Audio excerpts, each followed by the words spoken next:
The Bostonian is Matt Perrault. This is our city. The Book is Dave Sharapan. Pay him. Pay that man his money. Together, they are The Bostonian versus The Book. You covered! You covered! Well covered! Follow the show on Twitter at Boston versus The Book. How do you like them apples? Bringing you the best insight on sports betting news, Matt and Dave's daily picks, and an entertaining and unfiltered dive into the sports betting industry. Here's Dave Sharapan and Matt Perrault. And here we go.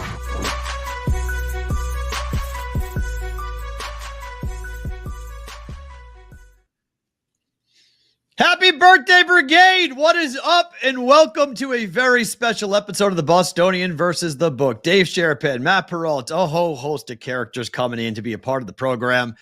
We are actually doing this with Eric today, guys.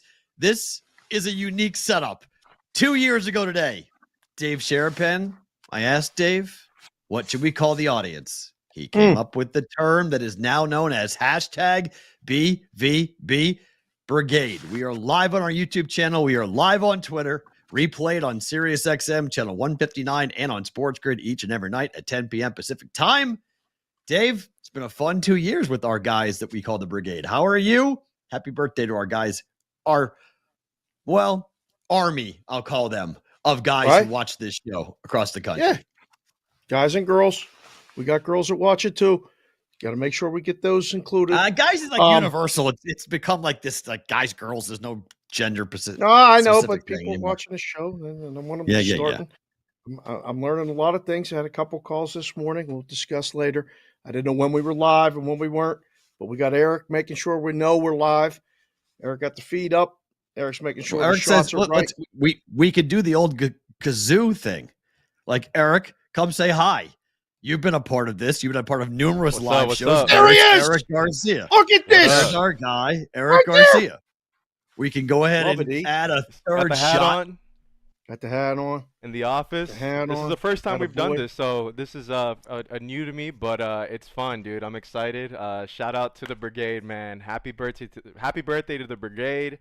You guys always say it, without them, this is nothing. Like we can pop up whatever we want on the screen, but at the end of the day, if we don't have those guys in the chat going crazy, even the crazy thing about the Brigade is that it's not only during this 2-hour window that the Brigade is active. They're active in whether it's Discord, Twitter, out there in the world, letting people know about the show. It's about you guys. So today is really more so about them than you guys. So it's awesome to be a part of the Brigade, and I'm super, super grateful to have met a lot of you guys, especially you guys that have come down here to Vegas. And all the crazy stuff you guys make on Twitter, and you guys always have a good laugh and have some fun with Matt and Dave. So happy birthday, guys. Thanks, brother. Well, good to That's see you, good. Eric. We appreciate it. I'll Is leave it it Juice at that. Reel All right. You don't Thursday? know no more. I mean, this is unreal. Why would you call me right now? I'm sorry. It is Hit a the Juice like Reel button. Thursday. Well, Hit so the subscribe Ricky button. Gold will be by here in just 1 second, by the way. Right there. So we got thing Ricky above coming me on. says Please. Juice Reel. Ricky will be on. Wetzel's coming on. I don't know what else other surprises we got. We got stories to tell. Yes, we do. Games to talk about. I just can't figure it out. What hat are you wearing today? Oh, that's the Bruins hat. Okay. Correct. All right. Why? The Bruins won yesterday. Correct. The Red Sox won yesterday. Correct. I'm just trying to figure out where's the Leprechaun guy stuff today. Oh, it's okay. I mean, it's a bump in the road. I'm not even like a little bit worried about it. Well, we'll get to it later. Don't jump ahead. Don't get too No. far I just want to ahead. make sure because you had the Celtics hat on. It looked so good yesterday. I mean, it's the lead story. If you want to go into it, Boston lost yesterday, but I mean, the number is ridiculous, Dave, for the series. See the series price? I have not seen the series price yet. No. Look at the series price. Yeah, put it up on the screen, Eric. Put that back up so Dave can see that. That's the series price. Hold on. They're minus 2,500. It was 500 to 1 yesterday. Okay, but like, does that mean I should be worried about the Miami Heat right now? No. You weren't worried about them yesterday. Why would you be worried about them today? Yeah, it's just a loss. I mean, it's a typical Boston lay down horrible performance that this team is known for. I mean, this team has blown so many games, 2 times back to back on the road against the Atlanta Hawks, one of the worst teams in the Eastern Conference. Lost the game outright as 16-point favorites in both games. Yeah, not good. They were 14-point favorites last night. Lost it last night. And then Jimmy Butler hits the world with this little tip of the cap to everybody. If you guys are a Boston fan, you know what this is. Jimmy Butler goes ahead and says what Jaylen Brown said when they were down 3-0 last year. Only Jimmy superimposes his own face onto Jaylen Brown's head and said, feeling cute, might delete later. Psych, I ain't deleting bleep. So good. It's really good. Yeah. It's really good. So give him credit. I mean, they got a game. Look, Eric Spoelstra is a tremendous coach. They have the coaching advantage. There's no debating that Spoelstra is a much better coach than Joe Mazzulla. Maybe one day Joe Mazzulla will be on his level, but Spoelstra is a Hall of Fame coach. He's an incredible, incredible basketball mind. They were going to be ready, and Boston wasn't ready. Bottom line, they just weren't ready. I don't know about that. What do you mean? They weren't ready for that game last night. They were lackadaisical. They laid down. They gave up open 3 after open 3. Can't play like that in the playoffs. It's not a game in February. You got to bring intensity. It's a championship caliber team you're facing. Guys who know what it takes to win in the postseason. Boston did the exact opposite. They think okay, we'll roll the ball out and win. We're better than you guys. No, you're not. Give me toughness over talent any damn day in the NBA. Got to be tougher. And I think they will. I think it's an awesome wake-up call. My guy, Lee Sterling, who I've been doing sports gambling content with since I was 21 years old. I'm now 47. Him and I were doing segments in Huntsville, Alabama together, doing radio hits for years. I still do stuff with Lee. We ended up texting back and forth, and he goes, money line Heat tonight. It's like, come on, man. It's like, what are you talking about? He goes, I'm telling you, 750 money line Heat. I was like, okay. After the game, he texted me. I said, I thought he was high. I was like, come on, bro. Like, you're going to cover. I go, I'll give you, you're not winning outright. After the game, he was like, He's like, he's a Heat season ticket holder. So him and I go back and forth. Whenever it's Miami versus Boston, we go back and forth. But even he acknowledged that's probably the only game they win in the series. They might win one more. Might. Not winning 4. Wetzel, who will be on later after Juice Real Ricky, said the same thing. He had Heat money line last night, and I thought, those are great. When you come with them before the game, there's no risk. You fire it out, and if it wins, it's great, and if it loses, it's supposed to. So it's fun it's fun to fire those out. That's good. Yeah. You just 7-1 too. Send it. You go, oh, I was just kidding. If they lose by 20, you're like, yeah, all right. You never get the social media post that reminds you that you took the dog when it loses. That's good. A full disclosure, I didn't watch 1 second of it. I was focused on the hockey. I kept checking the score, and we were on in-game live, and I was like, is it time to bet him yet? They were pick 'em with 6 minutes to go. And that's usually probably a deluge of money on a 15-point favorite. Toast. Done. Stunning. Outright loss was stunning. Not covering, sure.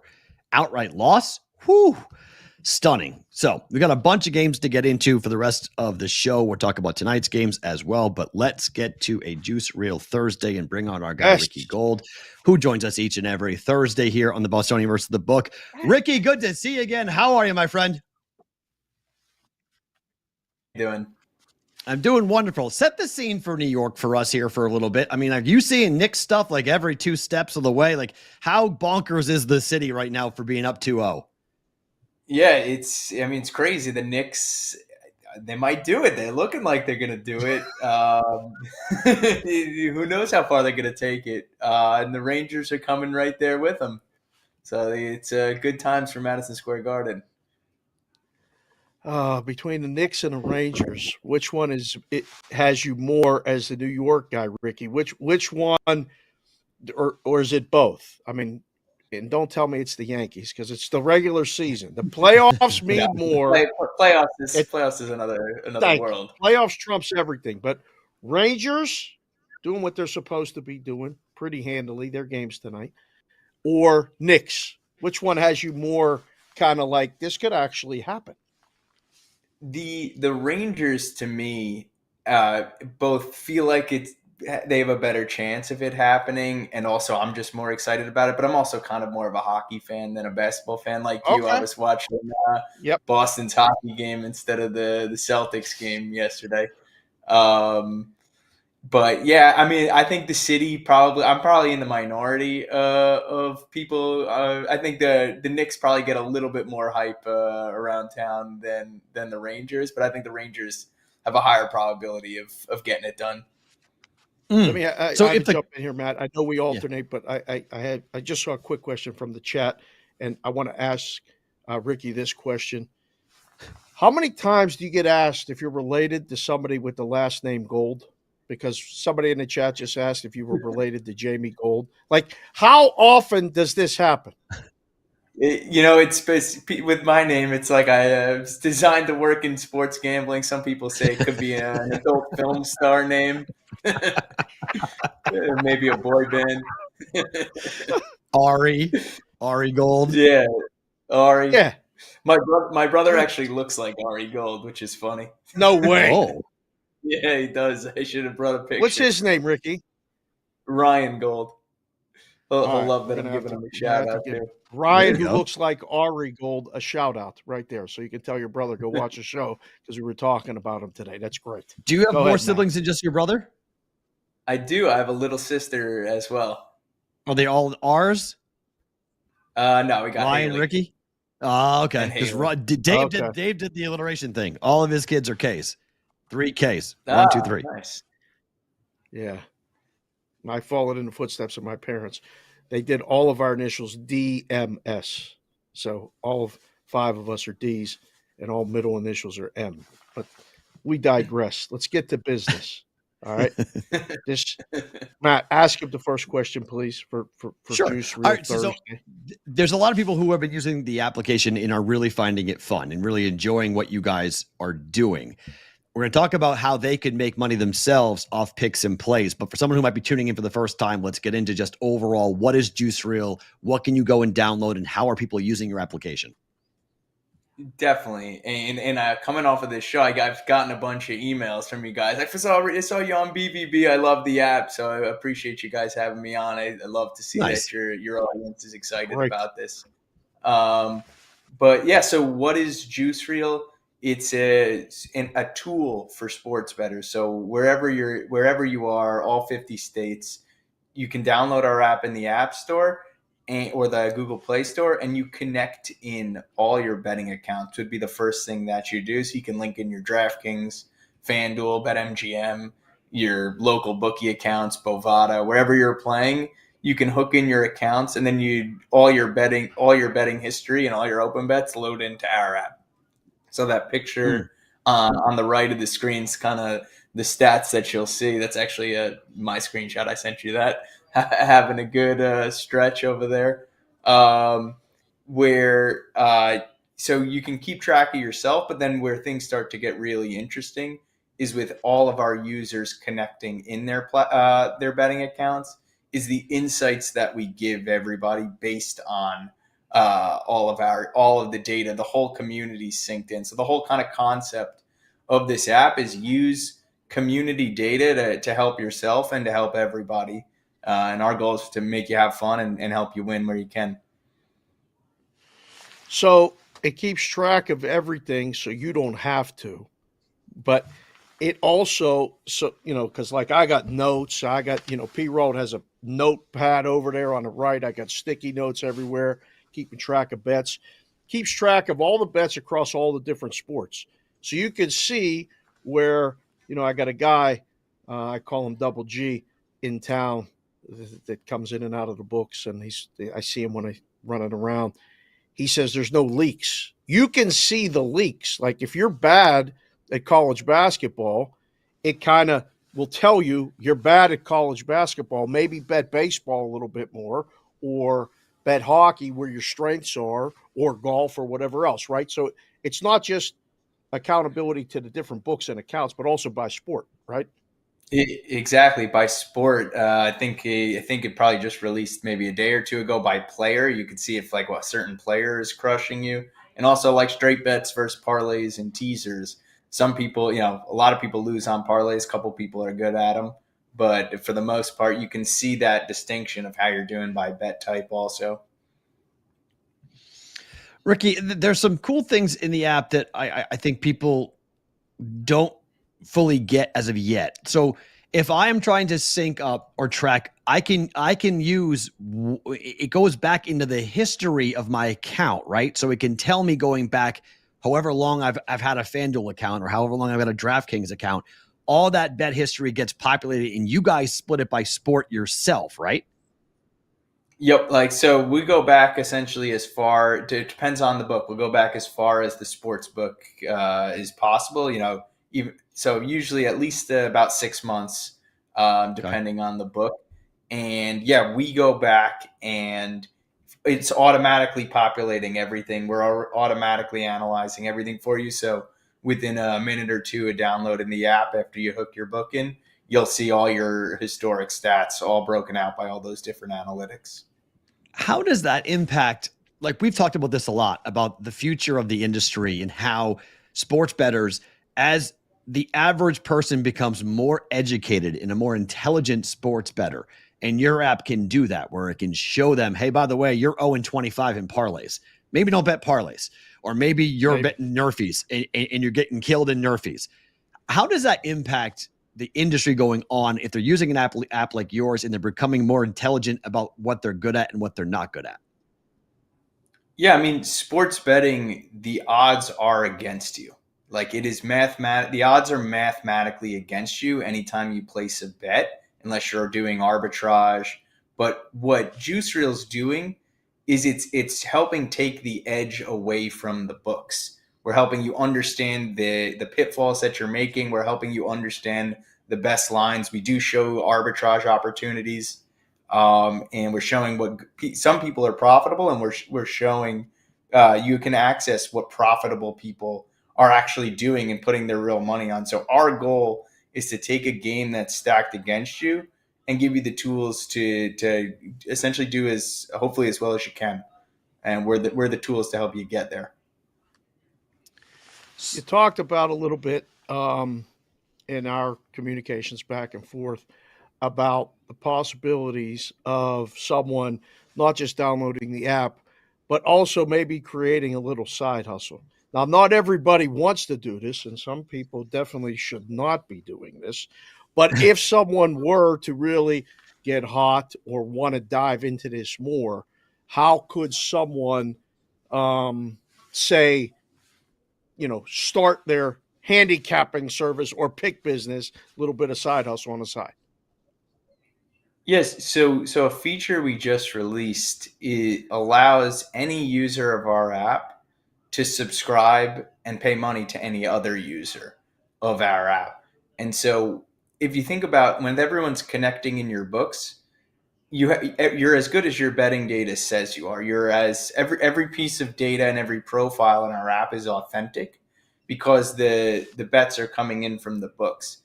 And the thing in the industry today that has always really bothered me is people all over Twitter and all over Reddit and all on Discord, all selling fake picks with no transparency. And what we've created is a way that any user, almost like what OnlyFans did for like amateur adult content, is kind of how I see what we're creating for amateur betting content. The content is what you're betting on.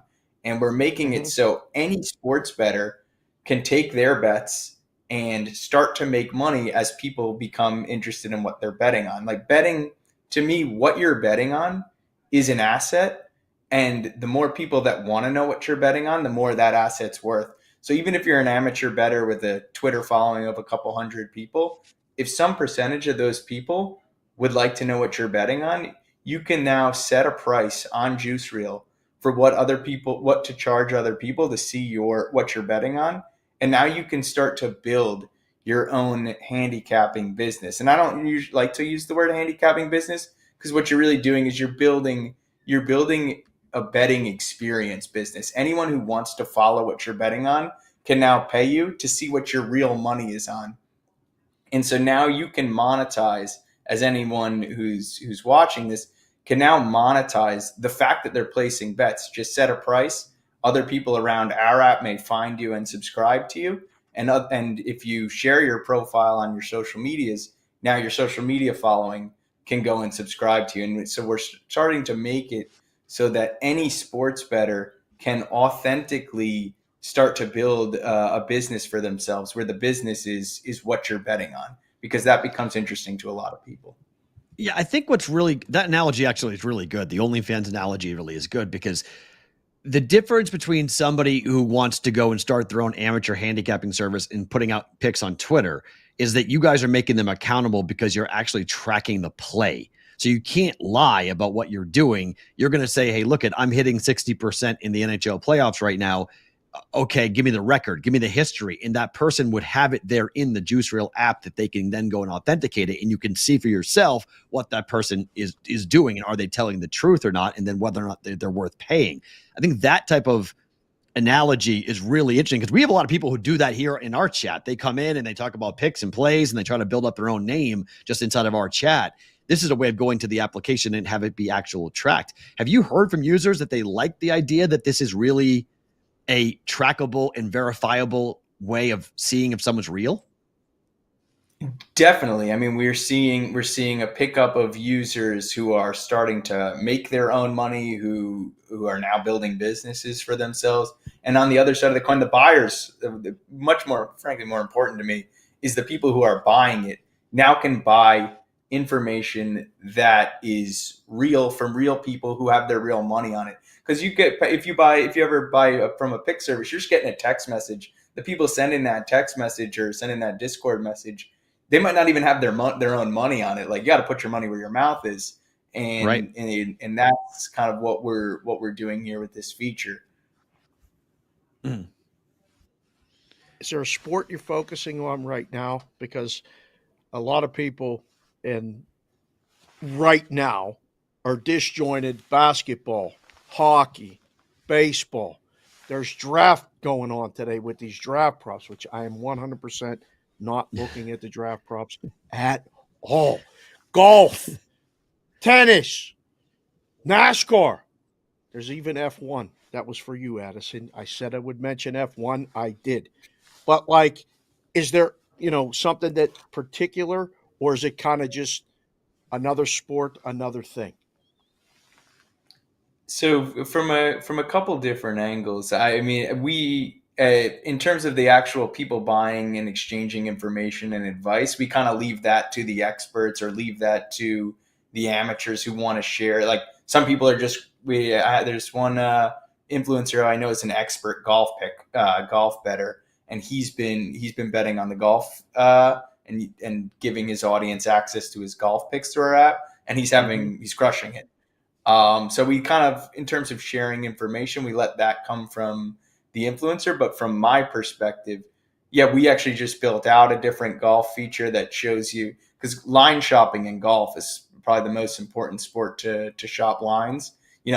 Taking Scotty Scheffler at MGM can be, 60% different in terms of the odds you get from taking it at DraftKings. So we built out line shopping capabilities for golf. For us, we like to just build features that cater to sports. So like golf, we highlight line shopping. Basketball and some of the other sports, we're highlighting what good bettors are betting on, what bad bettors are betting on. So we take it a little bit sport specific.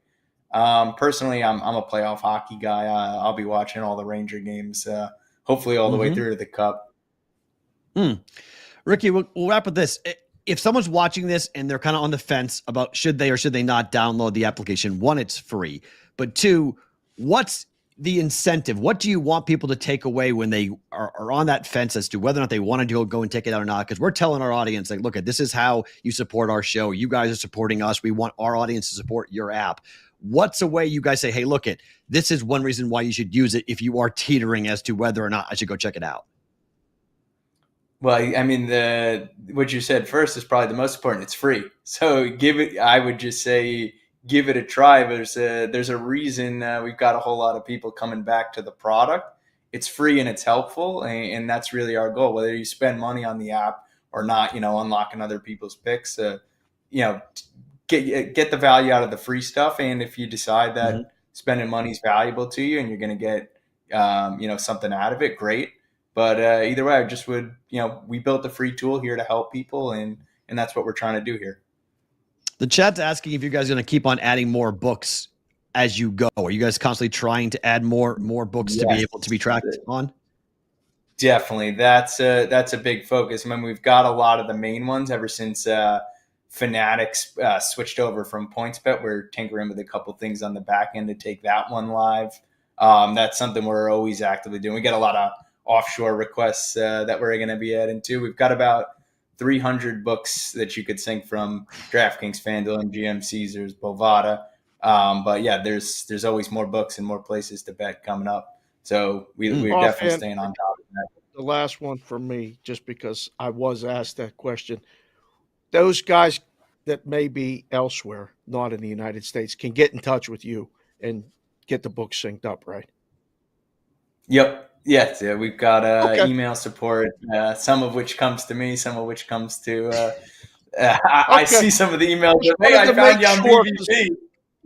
No, they're watching the show, and they asked me these questions, and I said, "Oh, I forgot to ask." So I'll ask that on the way out. I didn't mean to put you on the spot, but yeah, there's people that want to know if they can get their book on the. Like back in the day, we used to say, "Can you get the book on the screen?"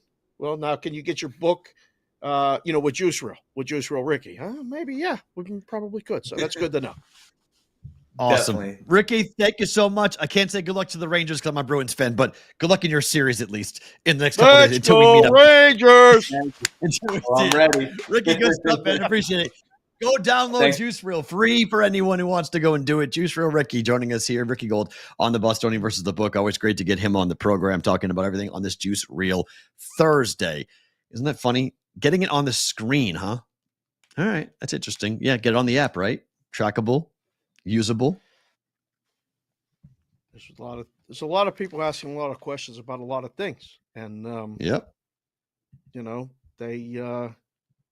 that. I mean, if we're talking to people and we got them on the show, we know it works. Right. Because the precursor to actually getting on the show is pretty fair. It's a nice there's a bar, right? There's a vetting process, I want to say. You got to know. So we know it works. There you go. And they want to know how people are requesting. So that's good. Bet Rivers, 365, Circa. Yeah, there's a lot of books still to go to get on there to be able to be tracked. So it's some of them in Vegas, some of them not. So that's cool to have those opportunities. To have them come on in. So good stuff with Ricky. Appreciate the time coming up with him. All right, back to the NBA. We talked Celtics. It's 2-0 Thunder now over the Pelicans. Is this over? Like, I know the first game was sort of a fun, entertaining one, but the Thunder pulled it out. And then last night was just an ass kicking. They crushed them yesterday. That series over? No, not over yet. They got to win 4. That was expected, though. That was. I said it yesterday on the show. I thought it was going to go that way. It did. It's over. The Pelicans had their best shot to win a game. They didn't get it done. They were supposed to get blown out yesterday. I really liked OKC. But I know this. The books adjusted to win the NBA championship odds. The books adjusted to win the Western Conference odds. Guess who's the third choice now? OKC. Third choice. SGA plays like that. Thunder. Look out. I mean, that was a really impressive all systems clicking type performance by the Thunder. That was when they were at the best. They looked darn good last night offensively, and the Pelicans really had no answer whatsoever to anything they were trying to do. We'll get to the rest of the NBA slate tonight. Let's talk about the Bruins because we have, the Bruins here take game 1 in Toronto. They're up 2-1 now on the Leafs. Brad Marchand has a hell of a game. Everyone in Toronto was whining. The Toronto Sun, Dave, puts this headline up about what to do. Maple Leafs have skill, but they don't have a Brad Marchand. I mean, he is enemy number one. You want to talk Even the about Toronto living Sun. rent-free? He's living rent-free on the front page of the papers. It's bad enough. They scored the first goal. Thought, okay, maybe. Nah, tie. Okay. Boston goes ahead 2-1. Tie it in the third. Electricity. Building almost blows the roof off. You could feel it. What happens? Marchand. That guy. Wrist shot. Top shelf. Uh-oh. No, not like this. No. Then, just in case, because there's 7 minutes left, he puts the empty netter in. Skates by the bench and says it's over in 5, boys. It's over in 5. I mean, if I was in Toronto in the stands watching a game on TV, I'd want to go over the glass and get him. I mean, that's the guy. That was growing up. There was Dale Hunter. There was Adam Graves. There were guys back in the past who came into Pittsburgh and did that. That's a nightmare for the Maple Leafs. Oh, he can score and play too. It's not like he's just an antagonizer or an enforcer. Oh, like oftentimes those guys are they're designed on the fourth line to go out there and start trouble. This is a top line guy. This is one of the best players. This is a guy who just gets under your skin to the point where player and coach alike for Toronto having to talk that we lost our composure. He gets under your skin. He gets away with too many things. The referees don't call enough penalties on Marchand. I mean, he is, you said it. He's living rent free in every Toronto Maple Leaf fan and player's head at the moment, and they don't know what to do about it. Oh, God. I told you we had Cam on, and Wetzel will be on to attest to this. Like, I didn't even know what to say to him. I was out of words. Like, Toronto just knows. Like, he was so defeated. He was so like, the series is over, Dave. It's over. It's done. It's it. I mean, we just can't beat that team. We just can't beat that team. And how many times do you have to be donkey kicked in the nuts, P-Roll? It's a lot. Well, it's a lot of donkey kicks in the nuts. The Bruins are minus 275 to win the series. How long does it go? I mean, they're monster favorites to win this series at the moment. Up 2-1. Well, I mean, at this point, 5? if they win game 4, it probably goes 5. If they lose game 4, it goes 6, right? Could go 7. Yeah. I mean, it's possible. It goes 7. Oh, could, yeah. What does Jim Montgomery do in game 4 with the goaltending? Said it before the game. Swayman wins. Better play Swayman in 4. Jeremy Swayman is 6-0 in the last. He's 6-0 against Toronto in the last 2 seasons. 6-0. Goal against average under 2. Like it's not even a question. It's not even you can't even argue. Like if Montgomery tries to play Ullmark in game 4, there really might be a riot in Boston when he comes back. Like especially if they lose game 4. Like this can't even be a conversation. This has to be just yes. And he's playing the same coy, like we'll figure it out. We'll play blah, blah. I mean, he won't answer the question. It's remarkable. Like, that's good, Eric. Yes, all of Toronto wants to punch that face in the mouth, in the face really bad. Is a punchable face right there. Yes, go ahead and deal with it, Toronto. Oh my, yeah. I would. If I was a Maple Leafs fan, I mean, I don't know what to do about that. He's going to get booed every time he touches the puck, and I mean, this is how guys get fired. So coaches lose jobs. So teams, trade players away when they can't beat one team. They keep on bumping their head up against them, and they can't get past them. It's brutal. I mean, it's been a long time since Toronto's won a series against Boston, and mentally they just don't have the belief they can do it. If you guys are watching the show live, type in the chat right now, Swayman or Allmark. I mean, you can type Linus, right? Does anybody actually come in our chat right now that watches hockey, watches the show, and play play Allmark? Type Allmark. I'd be very surprised. If you're trying to be Sway. Sway. Both coaches are bozos. What are you talking about, JPC? I mean, both it's not coaches? wrong. I mean, I would think both coaches are kind of bozos right now. Montgomery's looking like a bozo. He's got to figure out what he's doing. I mean, there's a lot of questions going on right now for Montgomery.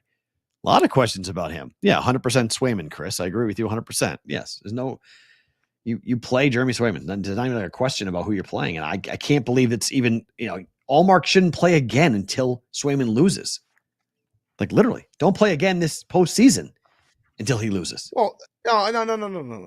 I think you can say right now, it's your series.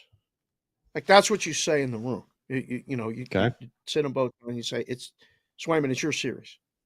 Go win it. Linus will get you back. We're gonna ride this out. He's hot. And if you're a teammate, I mean, you want to be on the ice, but I want to win. Like that, right? The winning thing trumps it. But I mean, I get it. I was in Pittsburgh when the Penguins won Stanley Cups, and there were guys that were healthy scratches every night that were pissed off that they weren't playing. They got a Stanley Cup ring. They said, "Yeah, the ring's great. I didn't play." Mad about that because that meant they weren't going to get the next contract. And so there's a lot of reasons why, this is your job. And when you're told no, the other guy's playing and you're not, well, okay. But I don't know. The Bruins feel like that's again, we as fans and people on the outside are quick to go, oh, it's over. The Leafs are going to have a tremendous game, at least to start. Whenever the next game is, it's not tomorrow. They skip Saturday. a day again. Yeah, they get to sit Saturday. there in Toronto and hear about it. The Bruins aren't happy about it. The Bruins won't. I don't know. It's a good question. I think it's bad for the Maple Leafs in terms of if they're paying attention. Now you hope that they turn off the media and don't read, don't listen, don't do anything. But I don't know. Depends if players have rabbit ears or not, and they might. So if they've got rabbit ears, it's not going to be a good 48 hours to be called every name in the book. So I don't know. But the Bruins want to play Friday. The Bruins don't want to play Saturday. They want to play tomorrow. They want to play it and go home. That's what I mean. I think like for as much as like you're around town, you're home, there's no travel, and everybody's like, oh, they got to sit there and listen to it for 2 days. They don't have to do nothing. It's longer. Like whatever momentum from the loss kind of dissipates for the next day too, right? Fair. I don't think it's automatically a bad thing. No, I just think Boston's a better matchup. I mean, they just match up really well with Toronto. It's the problem. It's really difficult. It's kind of the same way. Game. It is, but they're just a little better. Like just where they need to be, they're just a little bit better. And that's where Swayman comes in because he's just a little bit better. The team plays just a little bit quicker and they just have a little bit more crispness to them when they play with Swayman not in front of them or, back of them. So I think Boston's going to win the series. I just think it's going to be, I don't think it's a walk. If it's 5 games, I'll be stunned. Like that would be really surprising. I expect Toronto to win game 4. I do. Sounds like that other series that was played last night where the team just can't beat that next team. Of all the 2-0s, this is the most stunning. The Vegas Golden Knights are up 2-0 on the Dallas Stars. They win 3-1 last night. That crowd was electric. This is the first time in the history of Vegas, again, not that long, but still, that they've won both games to start a series on the road. I mean, they're up 2-0 heading back home. They're not up 2-0. It's one thing when you're up 2-0 at home. This is 2-0 going home for the Vegas Golden Knights. This is huge. Right. Vegas is now minus 450 to win this series. Minus 450. Is that right? That seems really heavy against the number 1 seed in the Western Conference. Right. I'm just checking, and Wetz will get the email. I'm just making sure he's back there, or he's good. Okay. I think he got it. Yeah, it's been sent. It's sent, so. Okay. Again, it's not over. But this one's close. This one is as close to any series in either sport that feels like it's over. I was texting a little bit with Gumpy last night. You know, he's a big Texas hockey guy. He said, we just can't beat these guys. He was bummed out, but he was like, we can't beat these guys. And I thought, I wonder if people really think that. Like, this is terrible. There's a trend for that. There's a trend here to pay attention to if this goes the way it's going. If Boston beats Toronto and Vegas beats Dallas, next year we're going to have to wait and see if more teams are going to tank to get the opponent that they want. Because both these teams lost games at the end of the regular season to play this opponent. Vegas lost to play Dallas. The Bruins lost 2 games to beat or go up against the Maple Leafs. And they both may advance from playing that opponent. I'm not sure it's great for hockey, but it is interesting that both teams that have decided to do this have found their way to leads, 2-1 and 2-0, taking on the opponent that they handpicked. I don't know. The Kings, ended up beating Edmonton. It's all. I don't know if you can pick your matchup. The Kings, the Knights do a really good job of making sure guys are healthy by the playoffs. That's what they do best. So fair. What's that abbreviation? LITR or LTIR? It's long-term injured reserve. LTIR. They use it. They use it perfectly. Well, yep, they use it well. Yeah. And that's been a bone of contention amongst people outside of Las Vegas who watch hockey. Yeah. And I think they'll copy that more than tanking. You still have to win.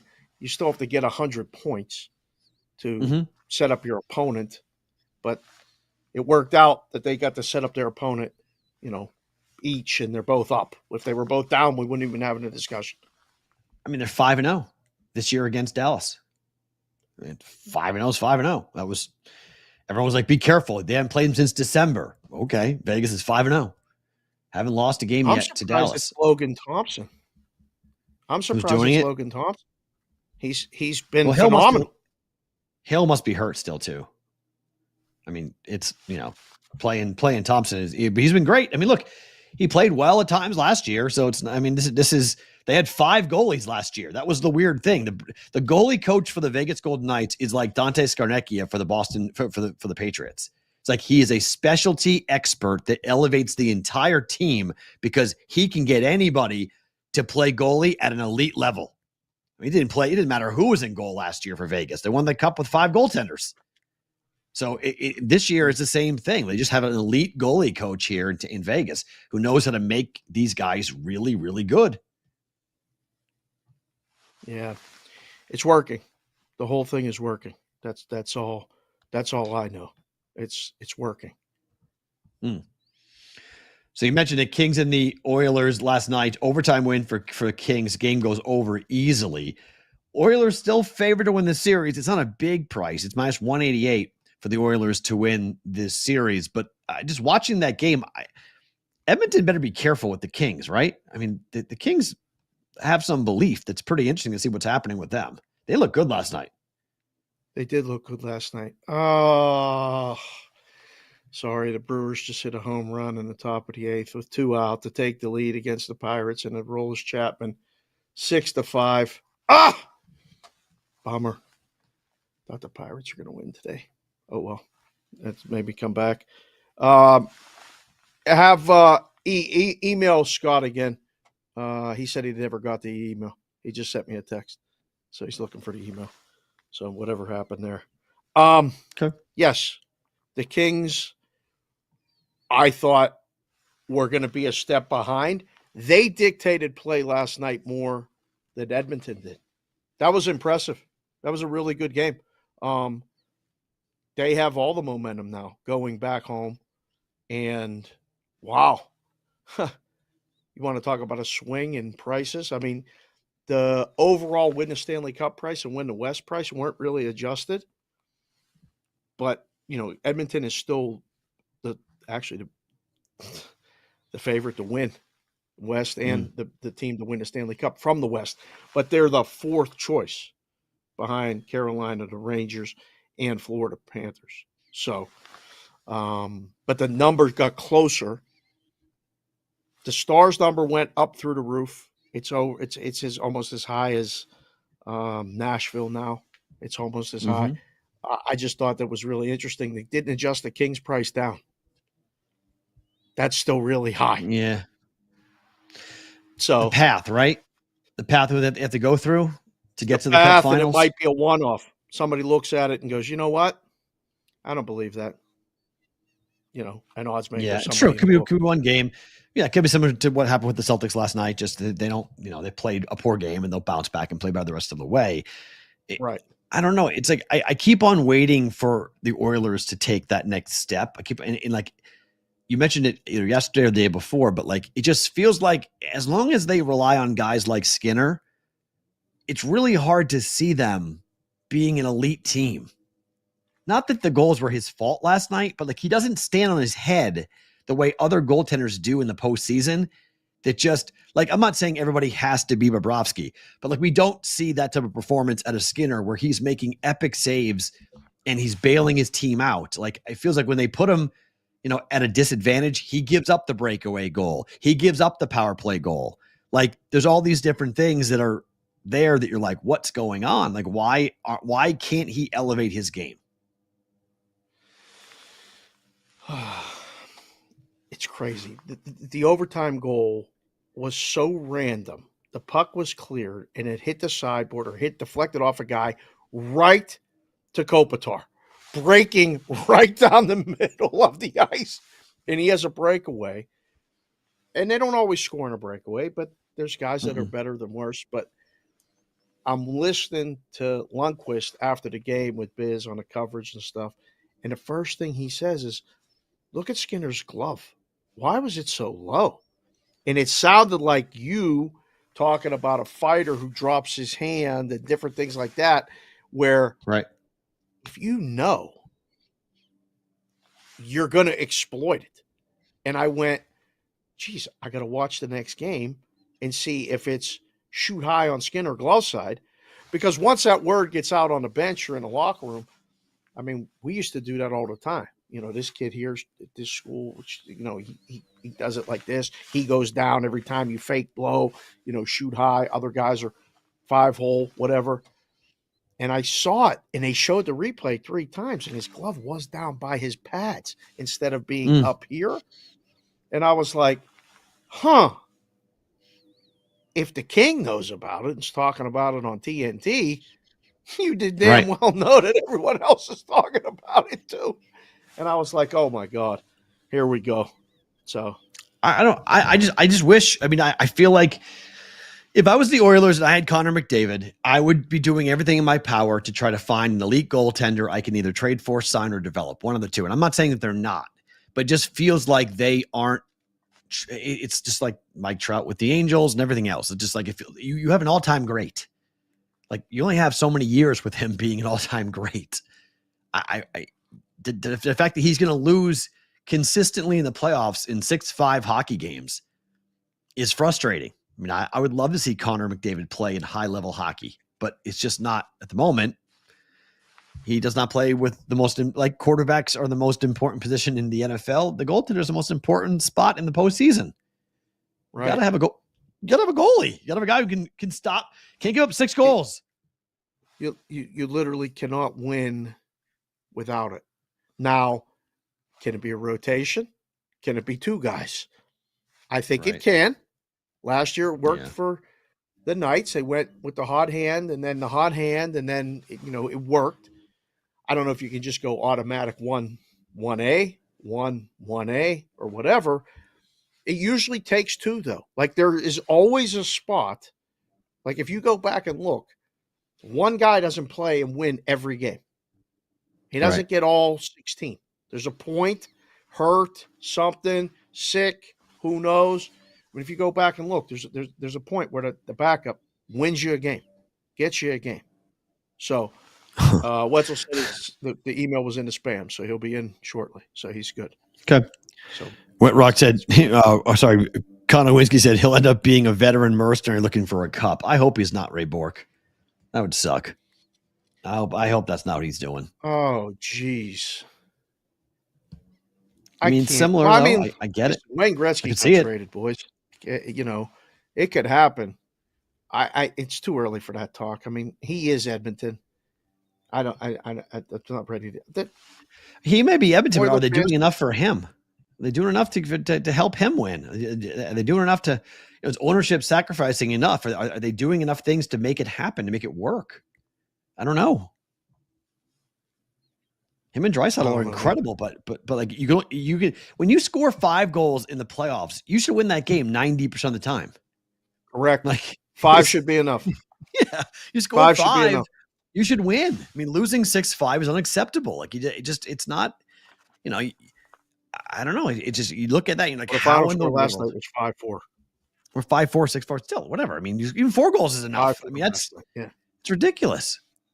7-6. You know, you saw 7-6 with Winnipeg and Colorado.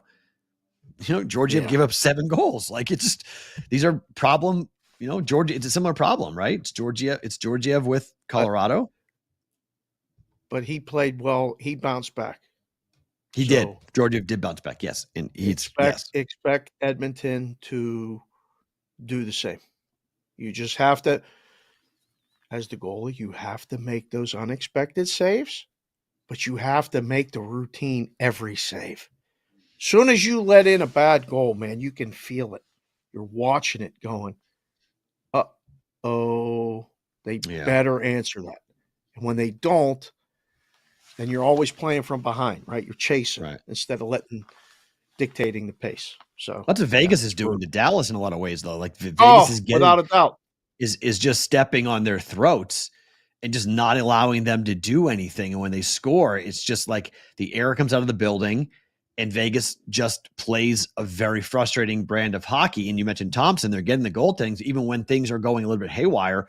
Thompson's cleaning it up and not allowing that soft goal, that easy goal to be had. If you're going to score, you got to earn it. It's going to be a really good goal for them to get it past him. And that's frustrating Dallas. And when you're at home and you're already down 1-0, you felt that in the second period. Like you felt that crowd started to get on their edge of their seat going like, boys, we aren't doing this, right? We aren't going to lose, right? We're not losing this game, right?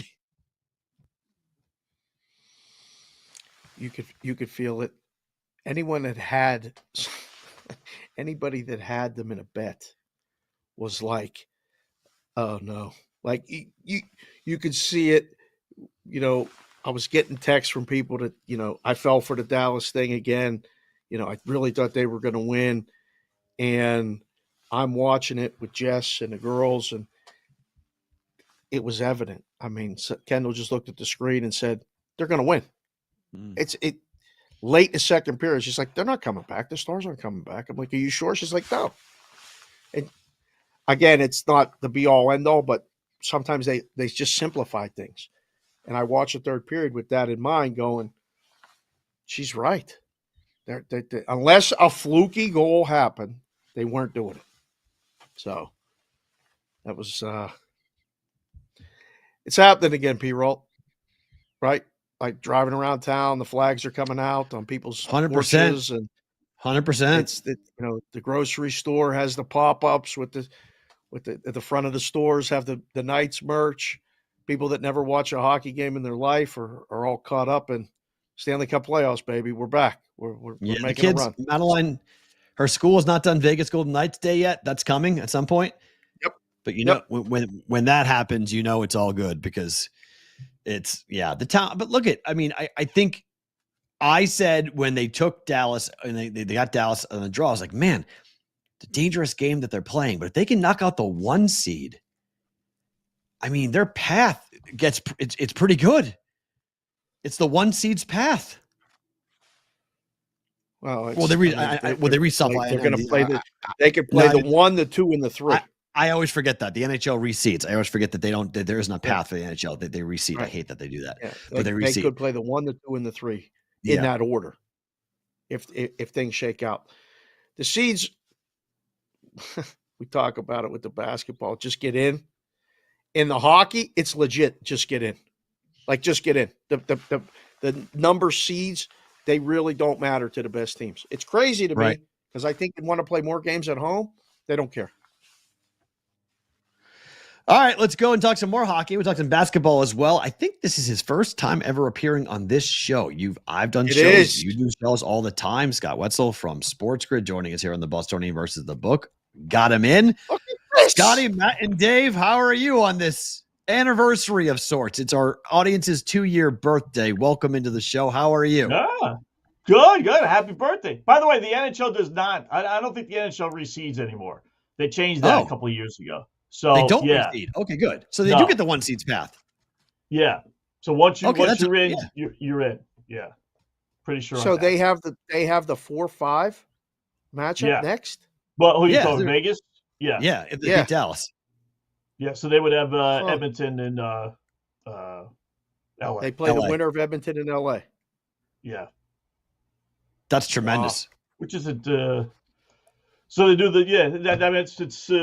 I don't know if I'm Vegas, I'd be too happy about that, but listen, being the number 8 seed, they're all set. So yeah, that's good. Scott, 1, great to see you. 2, thanks for joining us. And 3, can you tell Matt about this crazy, ridiculous bet that you unveiled yesterday on, Sports Grid with me and you doing it on Game Live? Because this is P-Roll. Wait until you see the odds of this wager. Okay. Yeah. And we need 16 things to happen, but 1 down after last night, 15 to go. So when I think I'm just having some fun, boys, right? We need to make a couple shekels here. So I said, I kind of think, some of these teams that are down 2 love in hockey, they got a fighting chance. Why not, right? So I started putting a couple in there. And long story short, we have 5 teams that need to come back and win their series. 1, the LA Kings, which, tied up the series last night, as we know. Winnipeg, which is tied 1-1. So we're okay. We got a game to give in those 2 series. We need the Islanders tonight, the Capitals, and then Carolina and Tampa Bay tonight. So we need money line, not the game, but to win the entire series. Oh, the series. They got to come back and win the series. I told him he may have overstepped his bounds with the Capitals because they're not coming back. 11,000 to 1. 11,000 to 1. 11,000 to 1. P-Roll. Wow. And I'll tell you what, I got 10,800. Sorry, 11,000. We'll just say. Yeah. So the Kings win last night, guys.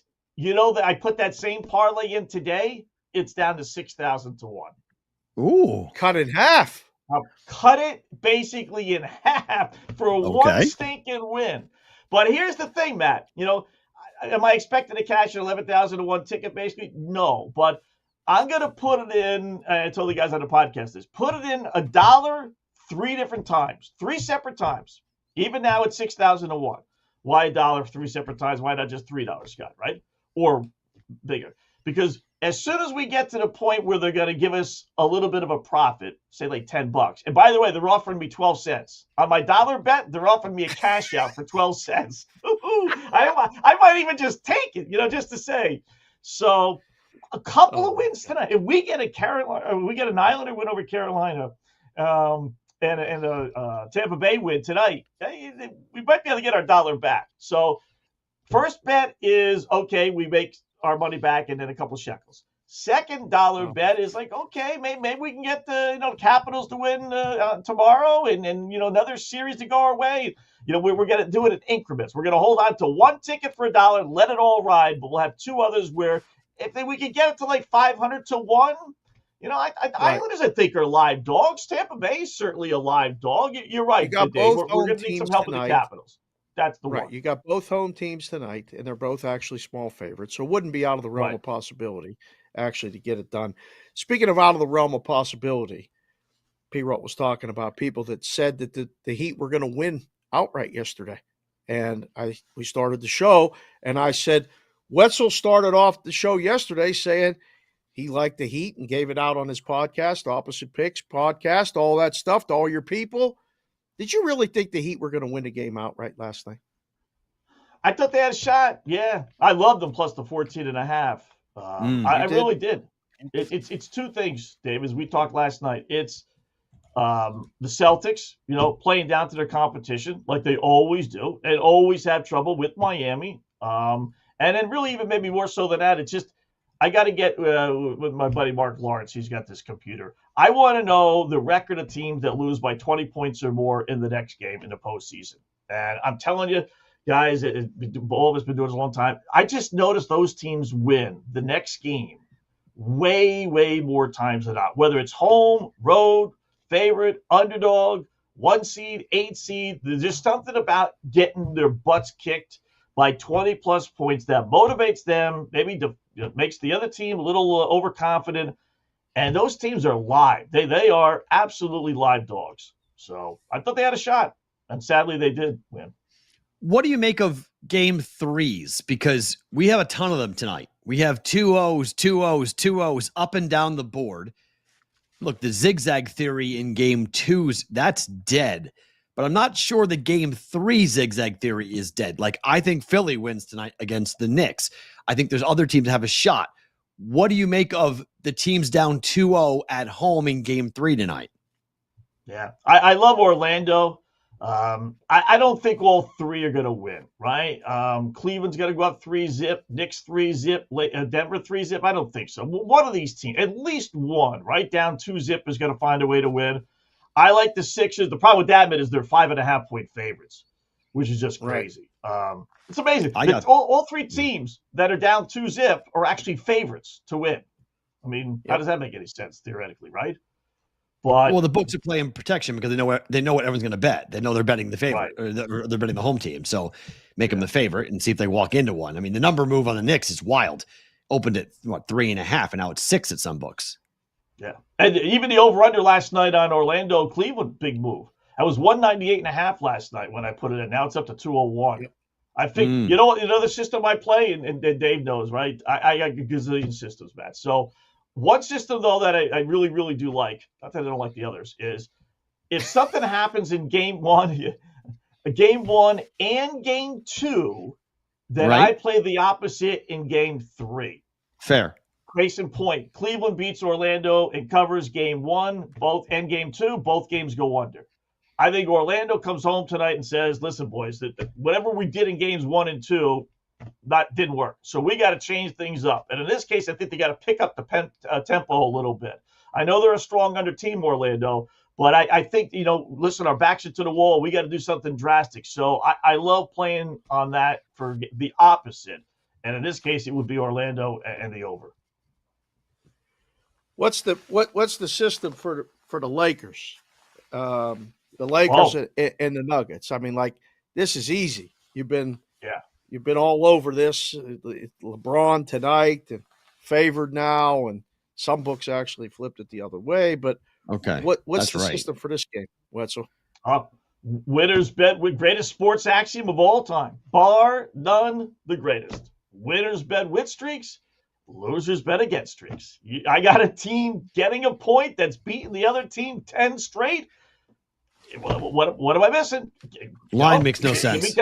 I agree with you. The line makes absolutely no sense that the Lakers are favored. Like an absolutely ridiculous line to put LA favored with 10 straight losses.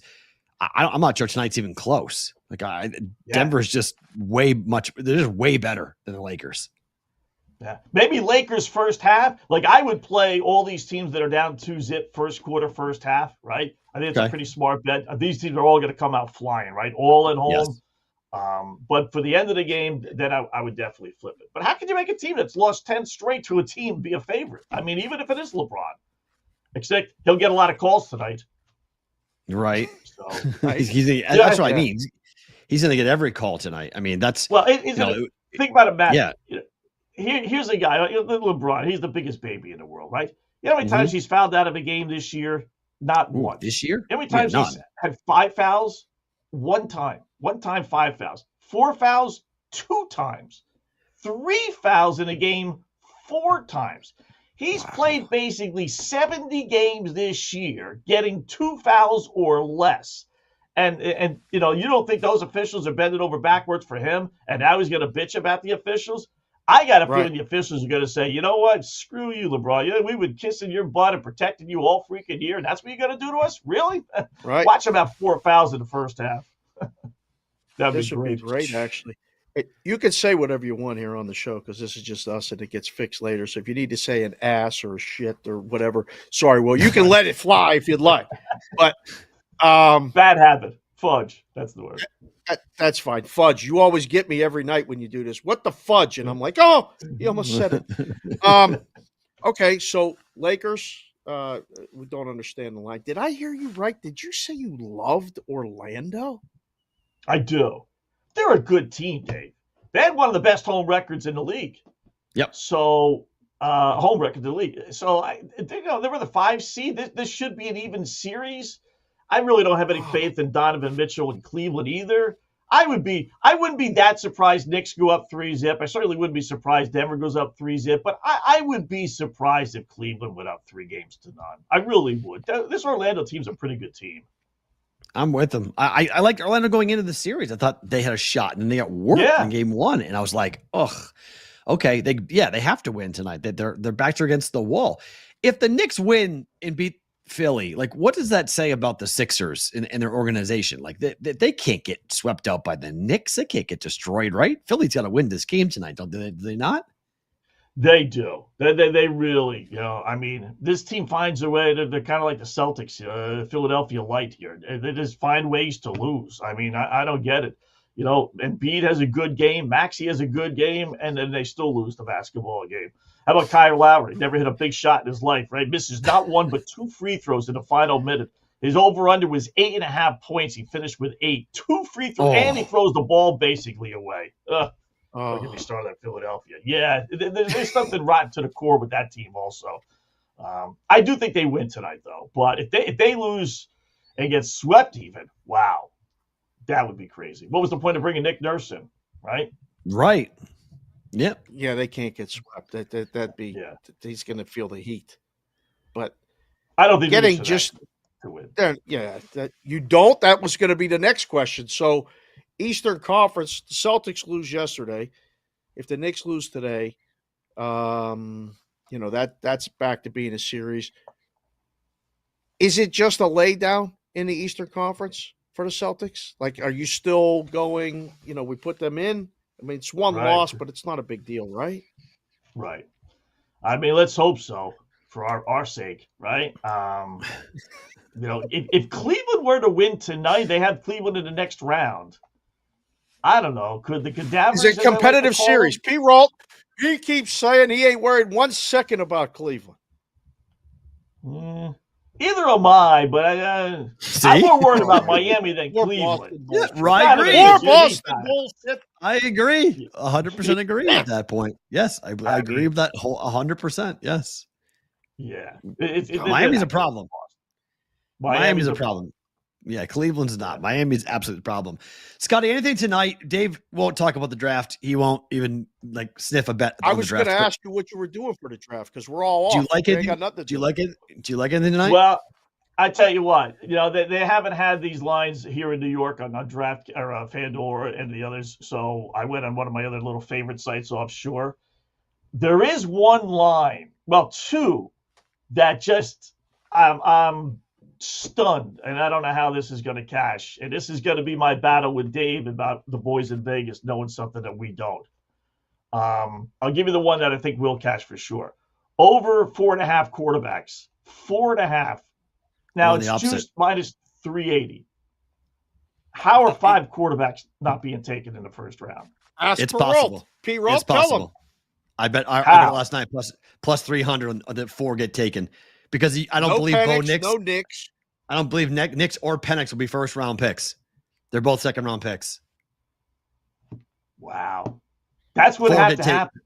4 get taken. 4 will be taken, and then the Raiders are the key. If Michael Penix Jr. passes 13, goodbye. Second round. Unless someone trades back up into the first round to get him. That would be the only way. They want the extra year. You have to consider, right, P-Roll? Like, that you have to, yes. Yeah. See, that's it's the thing.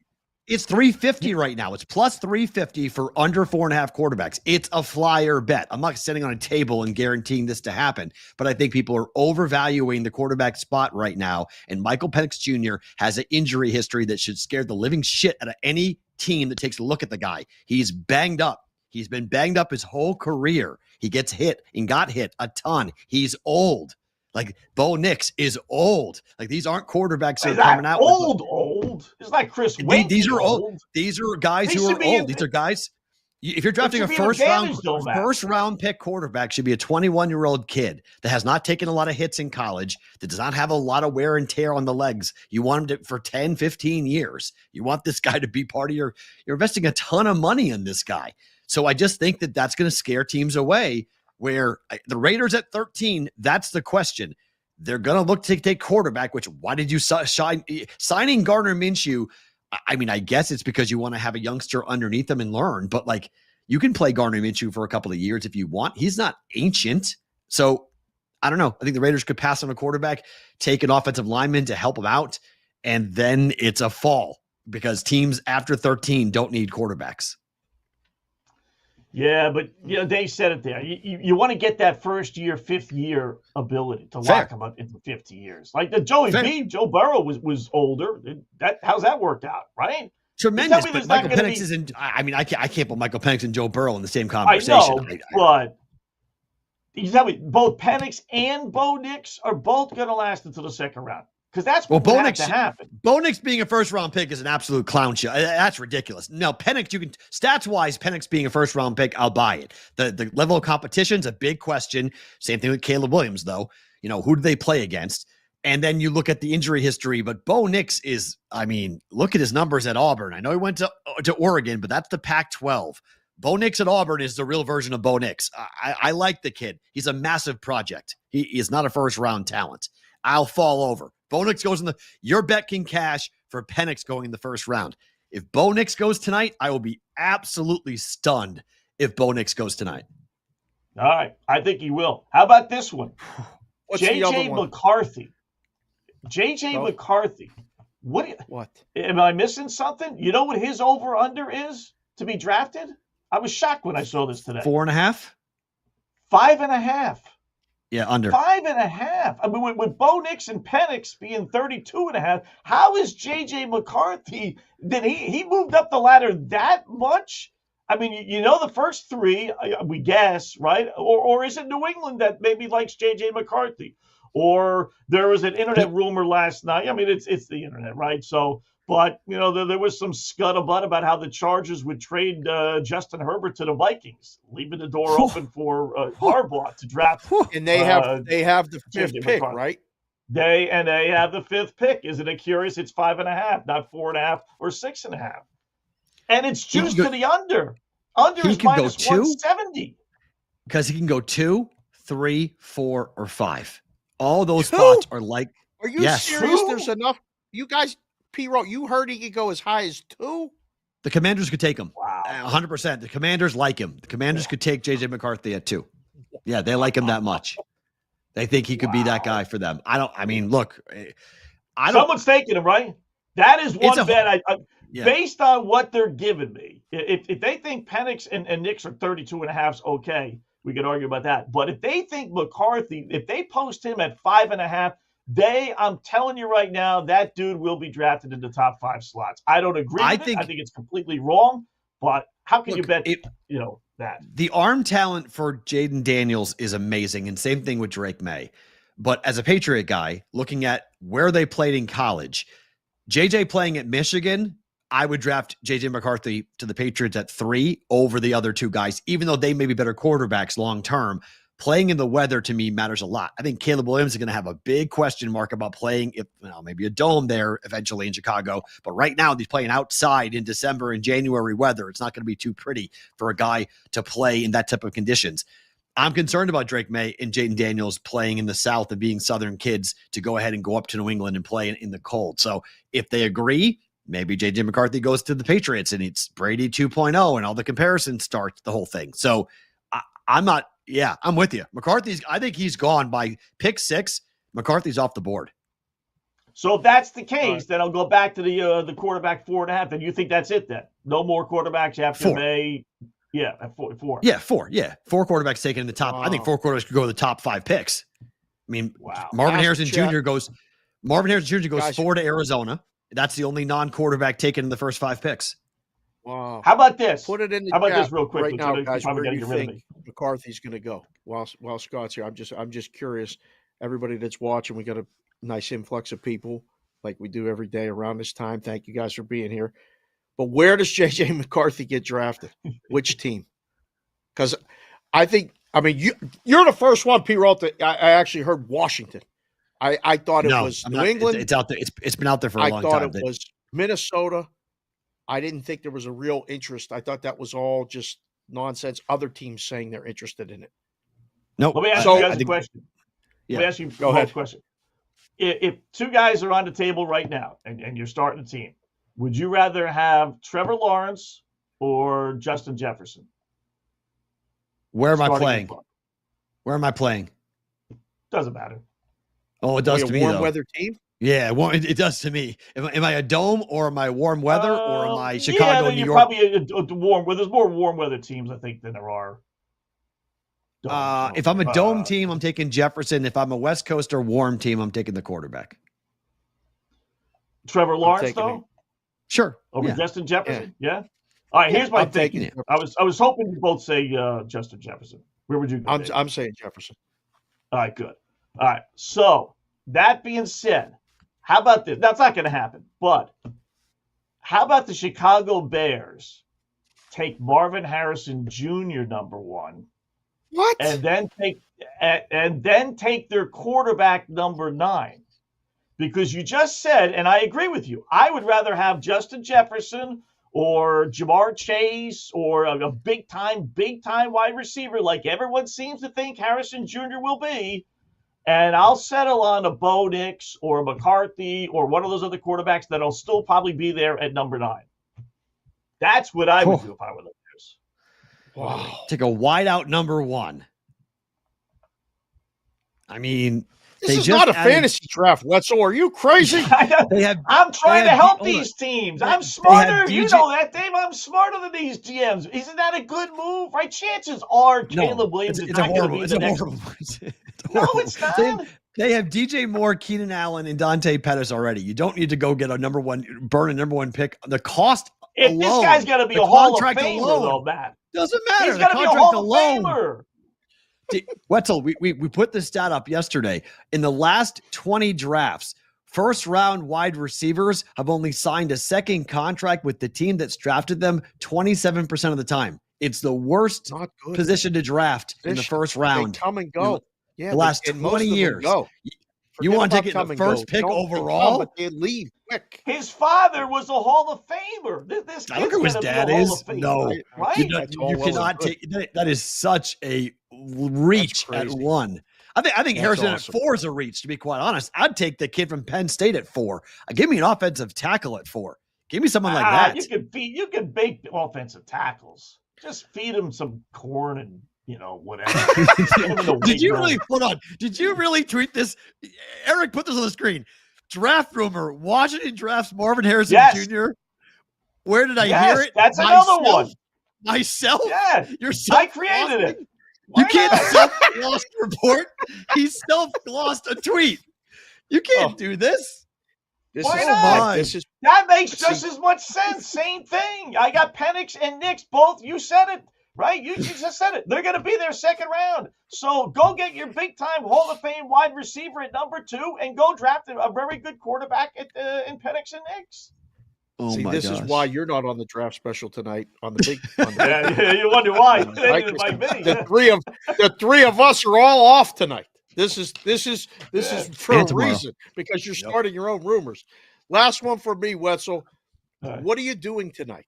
Okay, you got the draft. You got hockey, and you got basketball.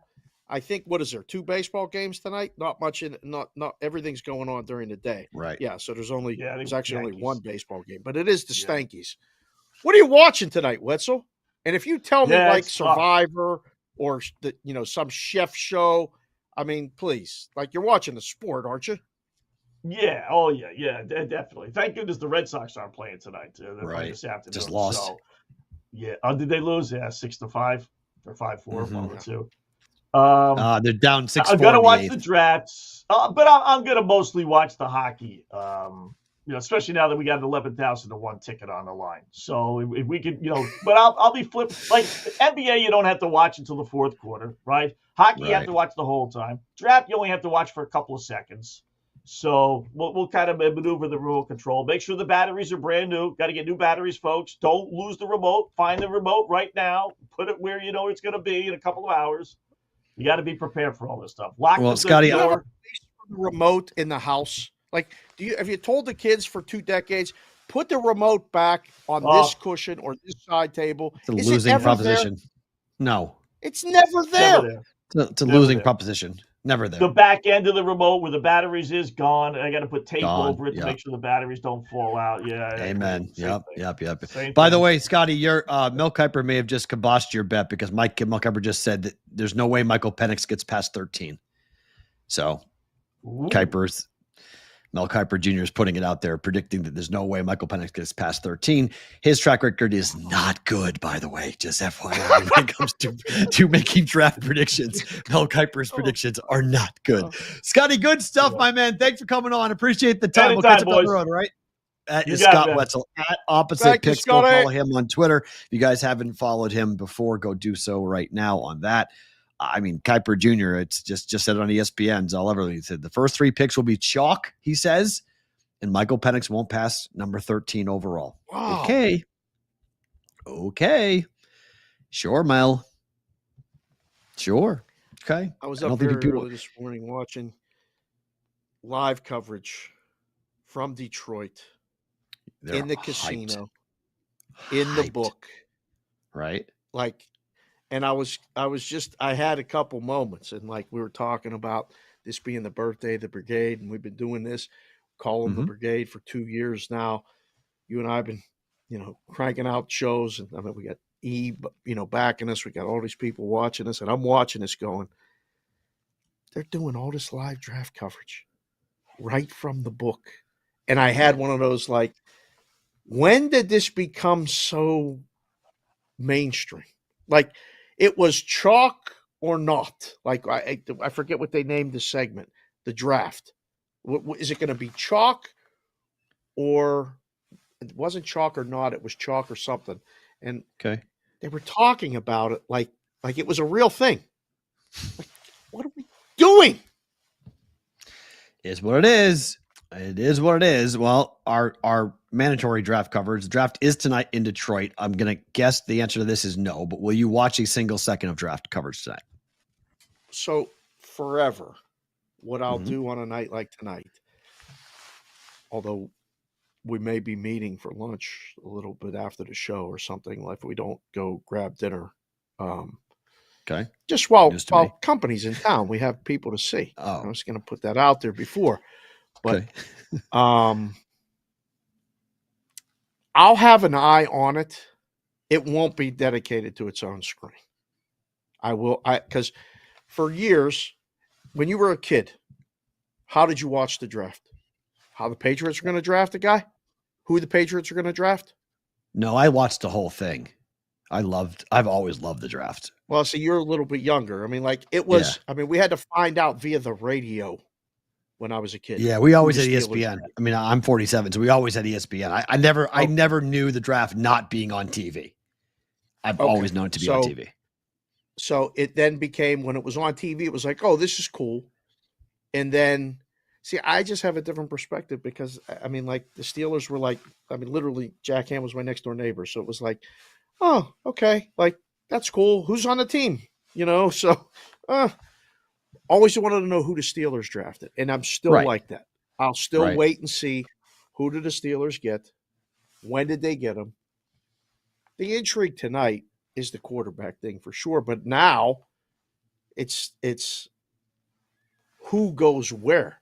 I mean, a McCarthy move, if the Chargers blow it up by doing that, that's the story of the day. That's huge.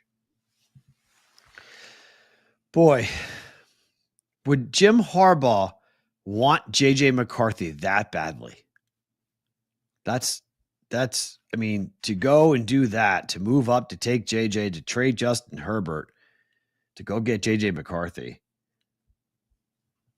I mean, okay. I mean, he called him best quarterback in the draft. It was put money where your mouth is, I guess, right? Say, this is what I want. I mean, I don't know. I mean, it out loud, it sounds absurd.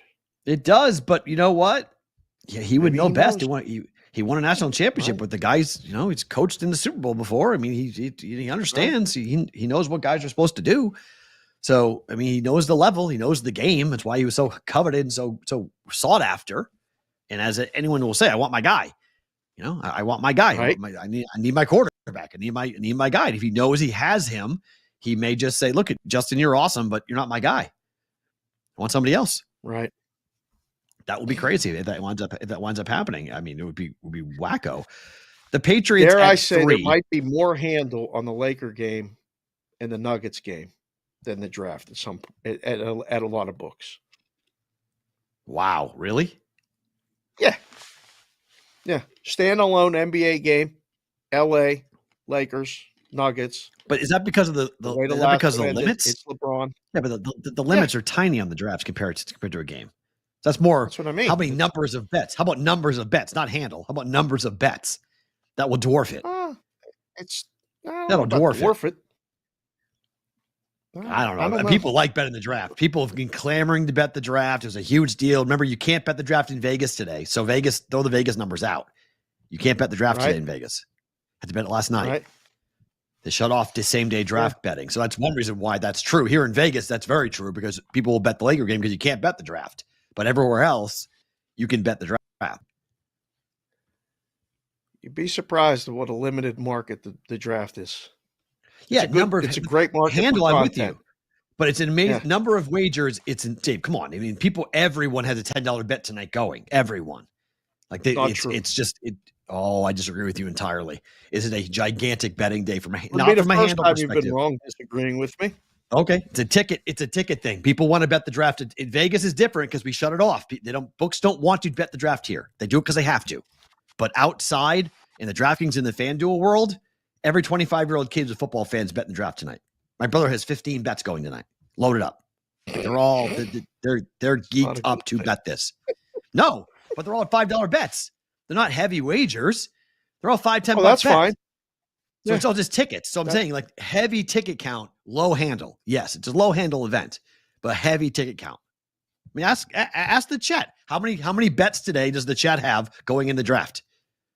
The average would be 3. 3 people, 3 bets. Each person will have 3 bets going tonight for the NFL draft. I got quarterbacks. I got Raiders to screw up their first round draft pick minus 3,000. I put my whole mortgage on it. Is that your team?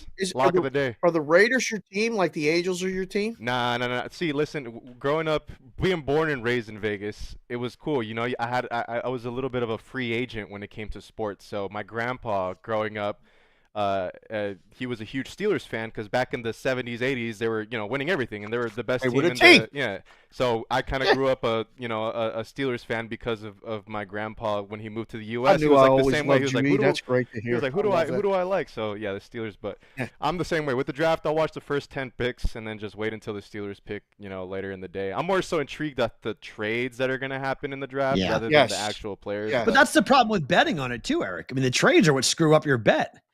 Because if you handicap the thing all properly and then someone comes in and makes a trade, all of a sudden you're out the window. And it's like, that's what scares a lot of people for betting the draft because it can be so volatile. It can be so up and down. I wouldn't do it. So, there's people out there that got inside info and I just, it's a lot of weird stuff. I just stay away. A lot of DFS people really love it. I mean, if you're a DFS person, betting on the draft is a huge deal. 97-0. Heath Bierce. Yeah. I was going to bet today, but I guess I can't. Vinco, 0. Yeah. Rod, he's in zero. He goes in Croatia. J. Dow Betts is in Virginia. Virginia doesn't allow it. There's a guy in there with 5. There's a guy in there with 5. There's a guy in there with 2. 0. Doesn't allow it. Iowa doesn't allow it. This is, I'm telling you. People aren't allowed. This is going to be That's one of weird. the first things. Yeah, that's what I'm telling you. There's a Why lot of don't they allow states. it? Like who on the draft? That makes no sense. Why wouldn't you allow betting on the draft? Vic Ferrari's a gambler, 0. Linus, 0 in Canada. But answer that. Why wouldn't you be allowed to do it in Virginia or Iowa? I don't understand the point of that. Why is betting on the draft illegal? It's not an in-state thing. It's not a college thing. It's a professional thing. I'd have to read the actual. Emerson said he has 90, by the way. He just texted me. He said, tell Dave I have 90. Emerson's got 90. Emerson? Who's Emerson? Lazia. He's in the He chat? he just texted me. He said, tell Dave I have 90. Emerson has my number. He's mad at me because he went to the Celtics game yesterday with Julian. Okay. And he's being blamed for the loss. Emerson Lazia. By whom? Shows up and the Celtics go down by Julian, by every Celtics fan that was there. They must have kicked him in the donkey kick in the nuts at least 20 times, he said. It was not good. I booked him for tomorrow to come on Roll Call Friday. Good. He's hopefully going to grace us with his presence. But Emerson is the exception. I mean, but you're right. No one makes one draft bet. Right. Nobody makes one. But me. But me. I have one. Yeah, but you got discipline. You've done this now for a while. I have a quarter unit. When you first bet the draft, how many did you make? Well, 10? It's interesting. Well, probably 4 or 5. But the caused me to stop betting the draft was the time I learned that Nevada shuts off same day. So I went to your book to make the bet on the morning of the draft. At the Palms. Your book at the Palms told me you can't bet now.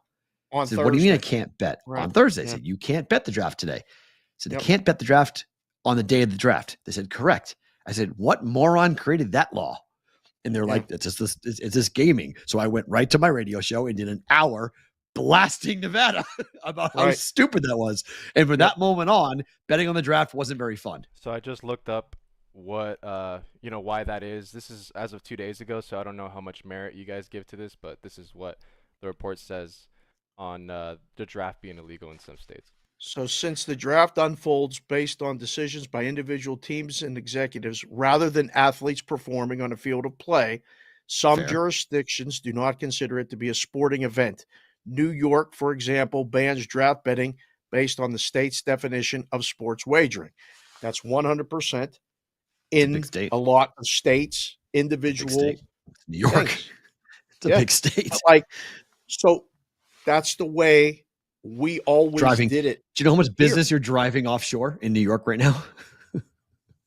Well, there's so much business down south going on right now in the state of New York. My goodness gracious. The allegedly. The offshores must be in love with this, guys. New York, great job, man. The locals are in heaven right now. This is great. They're not really in heaven because my guy Bernsey down at the Bet Online was like, I wish I worked when you did, because we had this come up. I was talking about reminiscing about being in Curacao and stuff, and I remember putting the draft on, because we wanted to watch it. Right. And the operators in the office, we had all women in the office except 2 guys, and neither of the guys were working that day, so it was all the girls in the office. And they were like, Dave, can you bet on this? Because everything that I watched in the office was because people were betting on it. Very rarely did we watch anything that wasn't a bet. We basically built an indoor sports book in an office, had an office wall of TVs. So we didn't watch movies, we watched games. But I put the draft on and they were like, why is this on? Can you bet on this? And I remember me and the other guys in the office were like, no, games only. And they're like, why are we watching it? We tried to explain to people. And so they're like, so they get picked on a team and like they don't go and practice with them right away, and like no, not till training camp. So how do you know if they're going to be good or not? And I'm like, you don't. These are great questions. Yes, they are. Yeah. And so I guess according to money on this stuff. I guess LL saying that the McCarthy over 5.5 draft position now is moving fast. Okay, interesting. So maybe on there the is money juice coming or in. the number. The number is huge. That's a great number because of to the under. Thing. No, because if you get off a 5.5, right, and go to 4.5 because you're so overwhelmed, like what are you going to move the juice to? Under minus 380, 400. Okay. Right. What do you do? Get armed. Yeah, and then it falls on the 5. Minnesota, like if you move it to 4.5, and they bet you to over, and then you get middled on the draft. Yeah, that's bad. You're gonna have to bring your playbook. You're gonna have to come to the office or bring your playbook. It's bad on that. By the way, the White Sox are now 3-22. They lost 6-3. The sweep continued by the Twins. They lost again. Run line again. So 3-22 now for the White Sox, who continued to get destroyed, and they're not going to win a game. They got a tough series coming up. That they are, it's 3 runs or less every day. That's all they're scoring. It's 3 or less. They cannot score to save their life this season. Okay, to basketball we go. Cleveland up 2-0 at Orlando. Magic favored. Totals 201.5. How are we feeling about this game today? You like Cleveland going up 3-0? I'm with Wetzel. I like the Magic. I mean, wow. Do you like them, or you just like if you have to pick them, you like them? I'm not betting it, but I would if I had to bet them, I would bet Orlando. I would not bet Cleveland tonight. Oh. I mean, I think I bet them in the first half. I feel more comfortable with that. I don't know. This inexperienced thing may be real. It may be, but they're real. At home though. They should. I if know, they're experienced, but if they should feel comfortable. Smell that blood in the water. Like, why are you gonna? I mean, you're gonna do everything you can to get this thing to 3-0. Scott Foster. Like this, I don't know. I don't know. Scott Foster's the referee. Scott Foster's in this game. You just said Scott Foster's refereeing this game. Zigzag referee of all time. Hell yeah. Give me Orlando. Scott Foster's in. They want this series to go long. Bam. The extender has been deployed. Orlando money line. God, I'm so glad you're here, E. That's great news. Yeah. Orlando extender. Good call out of that. Scott Foster's a referee. My God. Yes. Knicks are big dogs at Philly. Up 2-0 in their series. Totals 204 in this one. You like Philly by 6 points or more tonight? This feels heavy. Why is it steaming up like this? Why? It's not good. I don't like that. Open fair. 2.5 in places. Steam's been bad. 5.5, 6. What the hell's going on? I mean, I like the Sixers to win. I don't like the Sixers minus 6. Fair. At all. I would agree with that. I agree entirely. And then we've got one more game. Denver 2-0, Lakers -1. It makes no sense. Denver's the play tonight, in my opinion.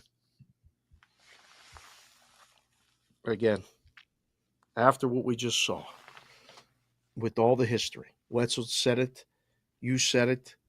How many times do you have to be told? Okay? I mean, like this is, again, tell the kid, don't touch the stove when it's hot. You do, you're going to get burned. They do it. Say, oh, not this time. Right. It's not on this time. Nope. Daddy said it's not that hot this time. Okay. Go ahead. Bet the Lakers. Go ahead. The book's telling you. Go ahead. Come and bet the Lakers. This is fine. Right. If you want to, look at the ticket after and go, see, I told you I was right. I bet the Lakers. And they won. You're going to feel great. You're going to have chest out. Say it with your chest. I bet the Lakers. I was right. The one time out of the last 11 games they won and covered, I had them.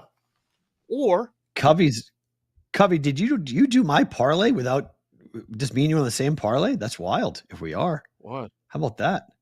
What do you do? I did a Sixers Phillies parlay last night. Plus 149 parlay. Oh, okay. Phillies won 5-0. I bet the under in the Phillies game that cashed. Bet Phillies money line that cashed along with what's parlayed with the Sixers money line. Plus 149. Oh, the Phillies already today with Wheeler. Wheeler. Yeah. That was the play. Under Wheeler shut him out. 5-0 win. He is such a horse. Yeah. He is such a horse. 100%. But yeah, so if you want to be left holding a ticket after the game with the Lakers and then Denver wins 3-0, that's on you. That's fine. Good luck. Books are open for business. Come and bet the Lakers all you want. I would agree with that. To hockey, Florida 2-0. Another team. They're at Tampa. Total is 6 in this game, amazingly enough. We're seeing some 6s now pop up in this series after 5.5, 3-2, 3-2. Now we got a 6 here in game number 3. Tampa's winning this game, are they not? Come on. Tampa's winning this game? This is not a quick series. I like Tampa a lot tonight. I don't think this is quick. Yes, I don't think Tampa's getting steamrolled. They're not getting blasted 3-1, 4-1, 5. I'll be stunned at this. I think it's 6 for a reason. Favors Tampa. What does the total? Yeah. More scoring. Bob's been great. I'll give it to you. But back at home for Tampa, you got a chance. You got your backs against the wall. It's a veteran team. They know what they have to do tonight. Series is over. They lose tonight. Yeah. I don't think it automatically makes them a play. I don't. Okay. I don't know. I don't have a strong. I don't go like, yeah, this is the game they're going to win. This is supposed to be the game they're going to win, but right. Before we let go of Sports Grid, we'll skip over the Carolina game because that's a joke, but there's 5 games tonight. All of them are 2-0. How many are 2-1 tomorrow morning of the 5? 1, 2 or 3. That's the number. If we were to make a number, I'd say 2.5. Would you go over or under 2.5? Under. Well, you like the Magic and the Sixers? The other ones, all the home teams win? I like Tampa. So 3. I guess I would go with 3, but I'm concerned about Orlando. I like Orlando. I'm not betting it for that reason. Right. I bet the other two. I bet Philly money line and I bet Tampa money line. I did not bet Orlando money line. Still minus 160, 165. Whew. Man. They're winning that game. It's a bad matchup for the Islanders. There you go. So I like 3-0 Islanders. Sorry, 3-0 Carolina, 3-0 Denver. And the swing bet's going to be that Cleveland Orlando game. Right. So that would be the only question with that. If you guys are watching on Sports Grid or you're listening on SiriusXM, thank you for being here. We appreciate it. We got a lot more to come for you guys who are live on YouTube and live on Twitter.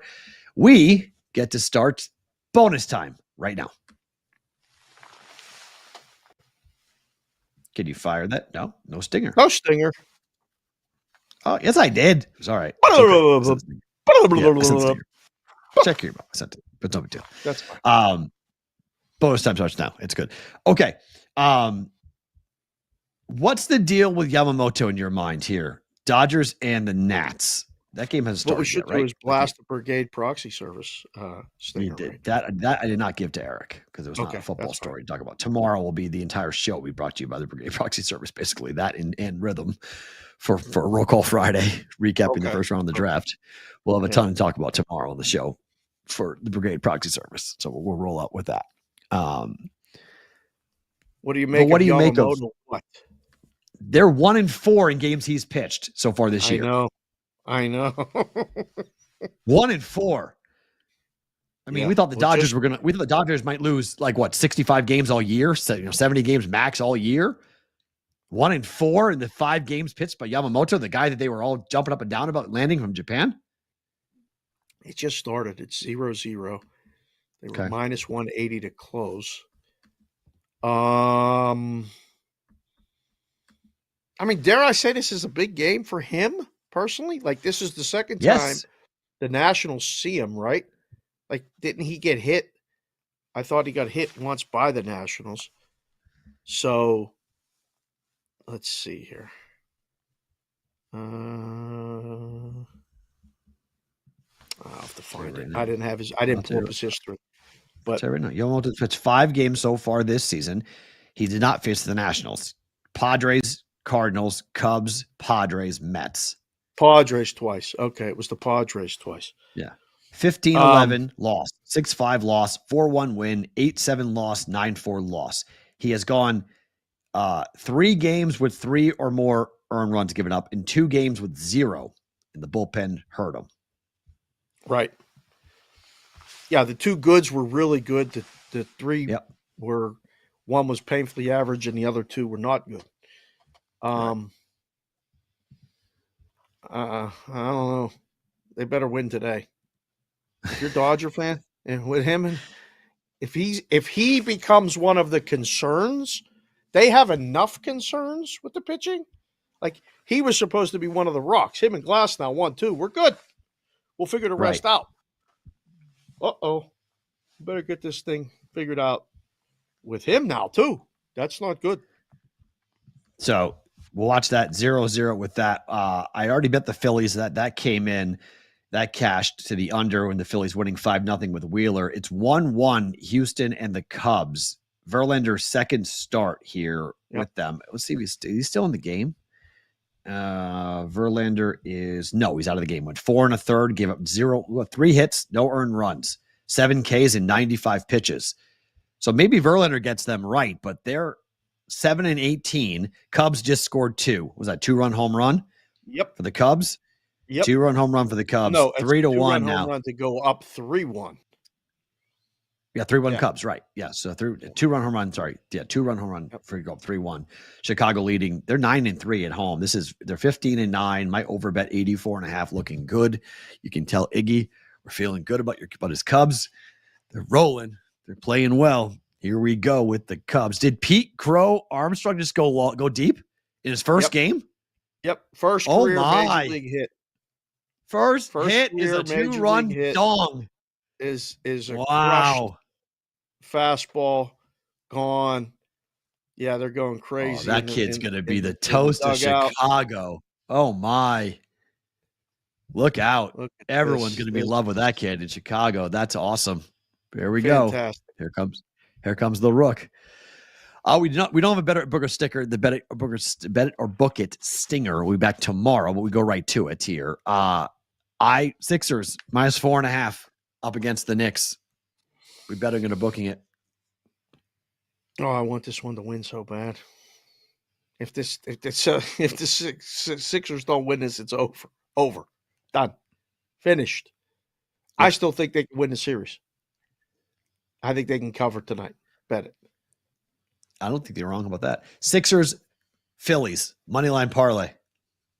Phillies already won. In, so plus, yeah. So if plus that 149, wins, then we're on it because we only need the second half. That's awesome. He just walked down the runway after celebrating in the dugout. Just realized what he did. First career hit Major Leagues is a home run. Like you can tell. You don't realize it right when you're doing it, right? Like he just literally ran down the runway. Probably just like, oh my God. I just walked into Wrigley Field to tie game and hit a ball 428 feet or whatever that was. Yeah, that's a great moment. Wow, that's really cool. Astros bullpen's bad, man. It's bad. They're favored today. They were favored again today. Like, it's so odd when I look at the line screen and I'm like, there ain't nobody paying attention in the room at all. Like, it's the Verlander. Because of Verlander. I understand. But he can't hit too. True. Like, they aren't scoring any runs. They're in that stretch. Oh, that's wild. So Pete Crow Armstrong came up last year. I didn't know that. He was 0 for 14. That was not his first Major League at bat, but it is his first Major League hit. Didn't get a hit last year. Yeah, that's great. First Major League hit. Thank you, JR. That's cool. I did not know that. Tampa Bay money line -115. Lightning.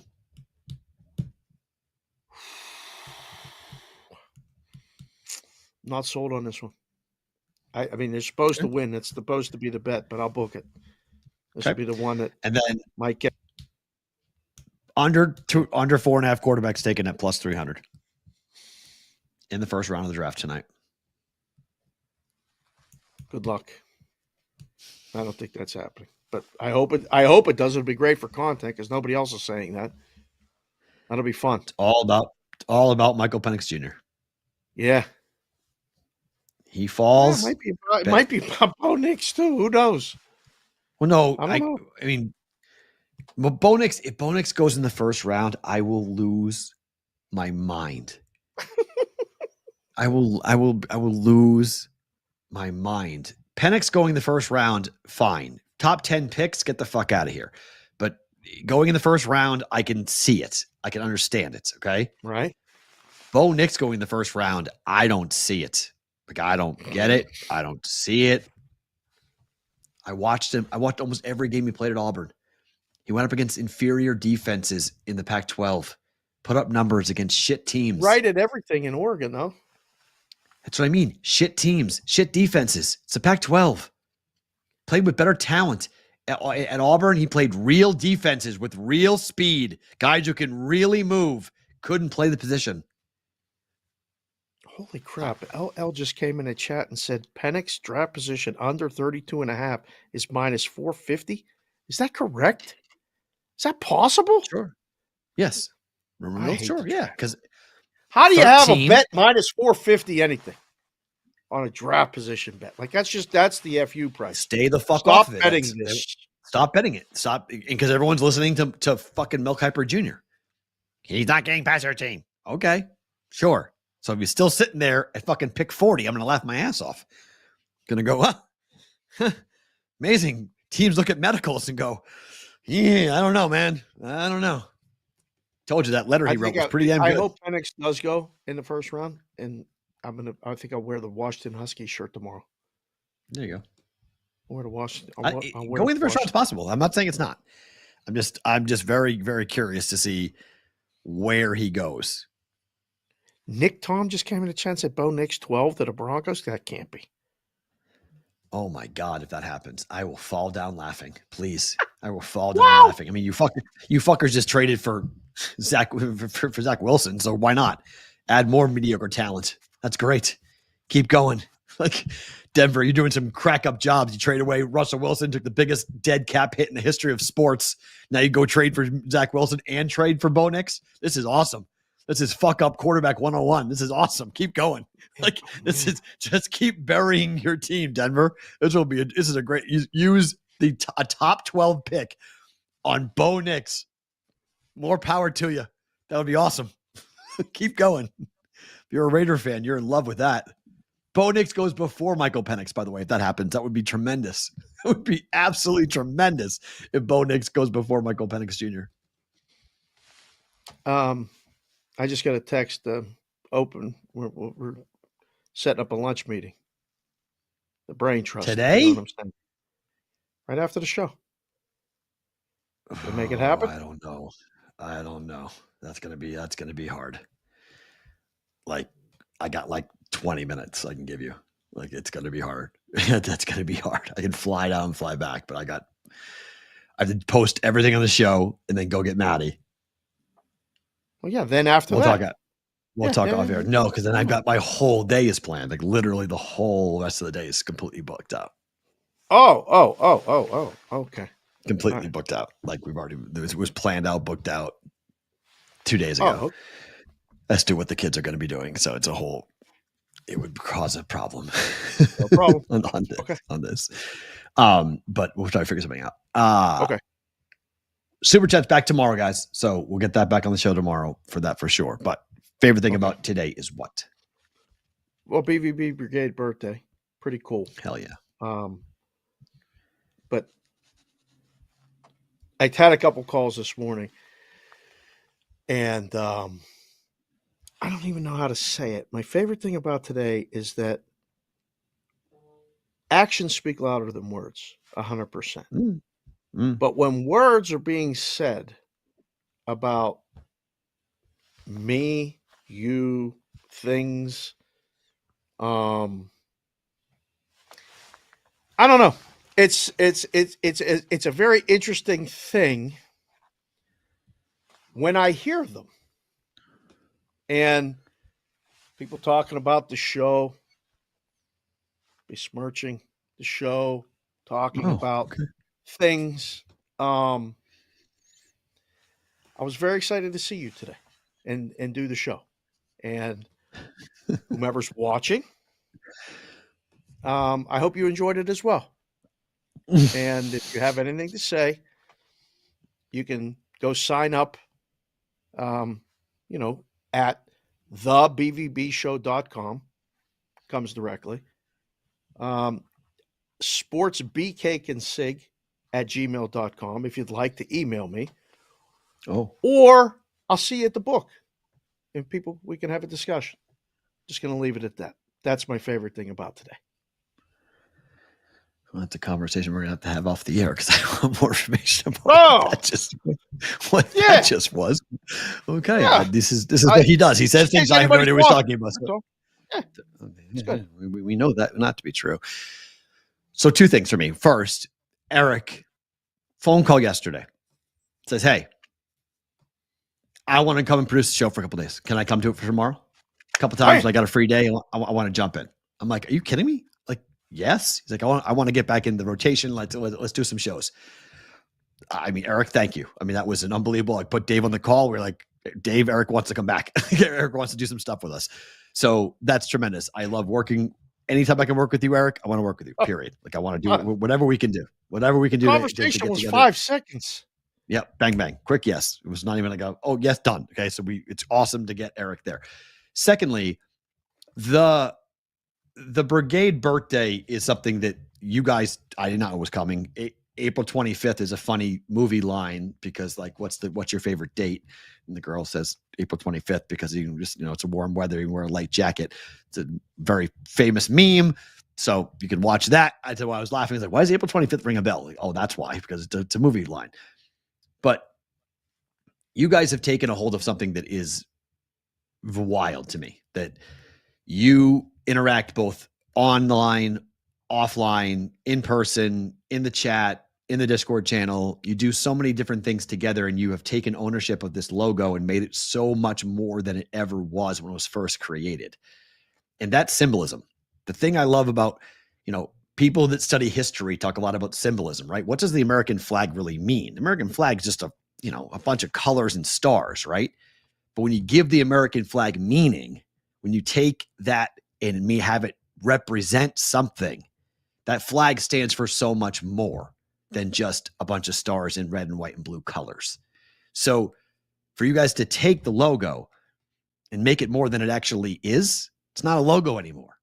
Now it's something you guys wear. It shows you're part of something, and you want to be a part of it as much as you can be able to be a part of it. You want to wear the hats. You ask us for t-shirts. We have all these things that we know you guys want. We want it too. We got to get going. We got to build it. We got to do all these things, but it really is cool. I mean, it's the work you, Mike, Sonic, Mikey, Eric, the guys, you just say, hey, I want to be a part of it. I just want to be around it, is unbelievable. And I've told Dave this numerous, the more people that hate the show, the more things we're doing right.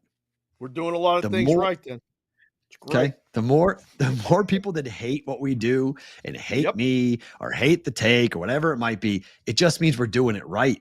It just means we're grabbing a hold of attention because it bothers people.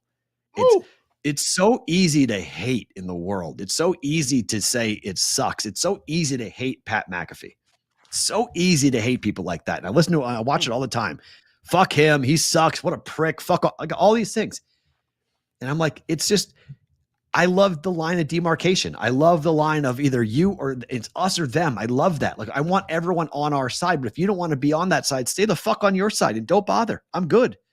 I want people who want to be with me in this. I want you to be part of this. I want someone who wants to be around and help us grow and watch the show and be a part of the Brigade and be a part of what's going on. And if you don't, great. Tell everyone you hate the show. Like, tell everyone about how bad this show is, because then they'll come and find out. They'll come and find out, and they'll watch it for themselves, and they'll go, you ever had that happen where you go to a movie and you love the movie and you're like, man, Tim said that movie sucked. That movie is awesome. What the fuck are you talking about? I love that movie. Happens all the time. So all we need are eyeballs and ears, right? We just need attention. how we get the attention will change the hearts and minds. I'm confident anybody who watches this show, really watches this show, understands what we're doing. Absolutely. We'll find joy in it in some form or fashion, because that's what's fun. Gamblers and non-gamblers alike both watch this show for literally almost an hour every day because they can relate to what we're doing. So my favorite thing about today is the Brigade's birthday, but it's also the Brigade in general, about what you guys do, say, write, produce, and be a part of everything going on. And look at, I know a lot of you guys are like, someone wrote in the chat, how can we get Matt on Howard Stern to blow the show up? We don't need any of that. Like, everything will happen in its own due time. Everything will happen the way it's supposed to happen. Correct. And just put faith in the universe that when the show is ripe and ready and good to go, someone will come and the show will blow up. And it will be, you guys can all say, you were there when, right? Oh my God, I remember back in those days, what that was like. Yep. You know, I said the day before, we're the indie band with the passionate, gigantic following of underground people that nobody understands yet. And then they get the one big hit and everyone's like, oh shit, you're 311 with the self-titled album. Oh, fuck. You got all these other stuff going on. I didn't know that. I didn't know how good music was. That's amazing. Grassroots. What a great album Grassroots was. Shit, that's amazing. It's all going to happen. It's going to happen at the right time, at the right moment. But thank you is what I want to say. My favorite thing about today is the Brigade. And thank you for each and every one of you giving us the time that you do, because we really do appreciate it. Roll Call Friday tomorrow. Rhythm Friday tomorrow. James Santor and more on the show tomorrow. We hope to see each and every one of you guys tomorrow. Thank you, Eric, for doing this show. This was a lot of fun to have you back in the fold. We will do it again in the very near future. He is Dave. I am Matt. For Eric Garcia, thank you to our guests for coming in, from Juice Reel, Ricky Gold, and it was fun having Wetzel on. We got to get Scotty back on once in a while. Scotty Wetzel from Sports Grid. Friday, tomorrow, Roll Call Friday. Talk to you then here for another episode of BvB.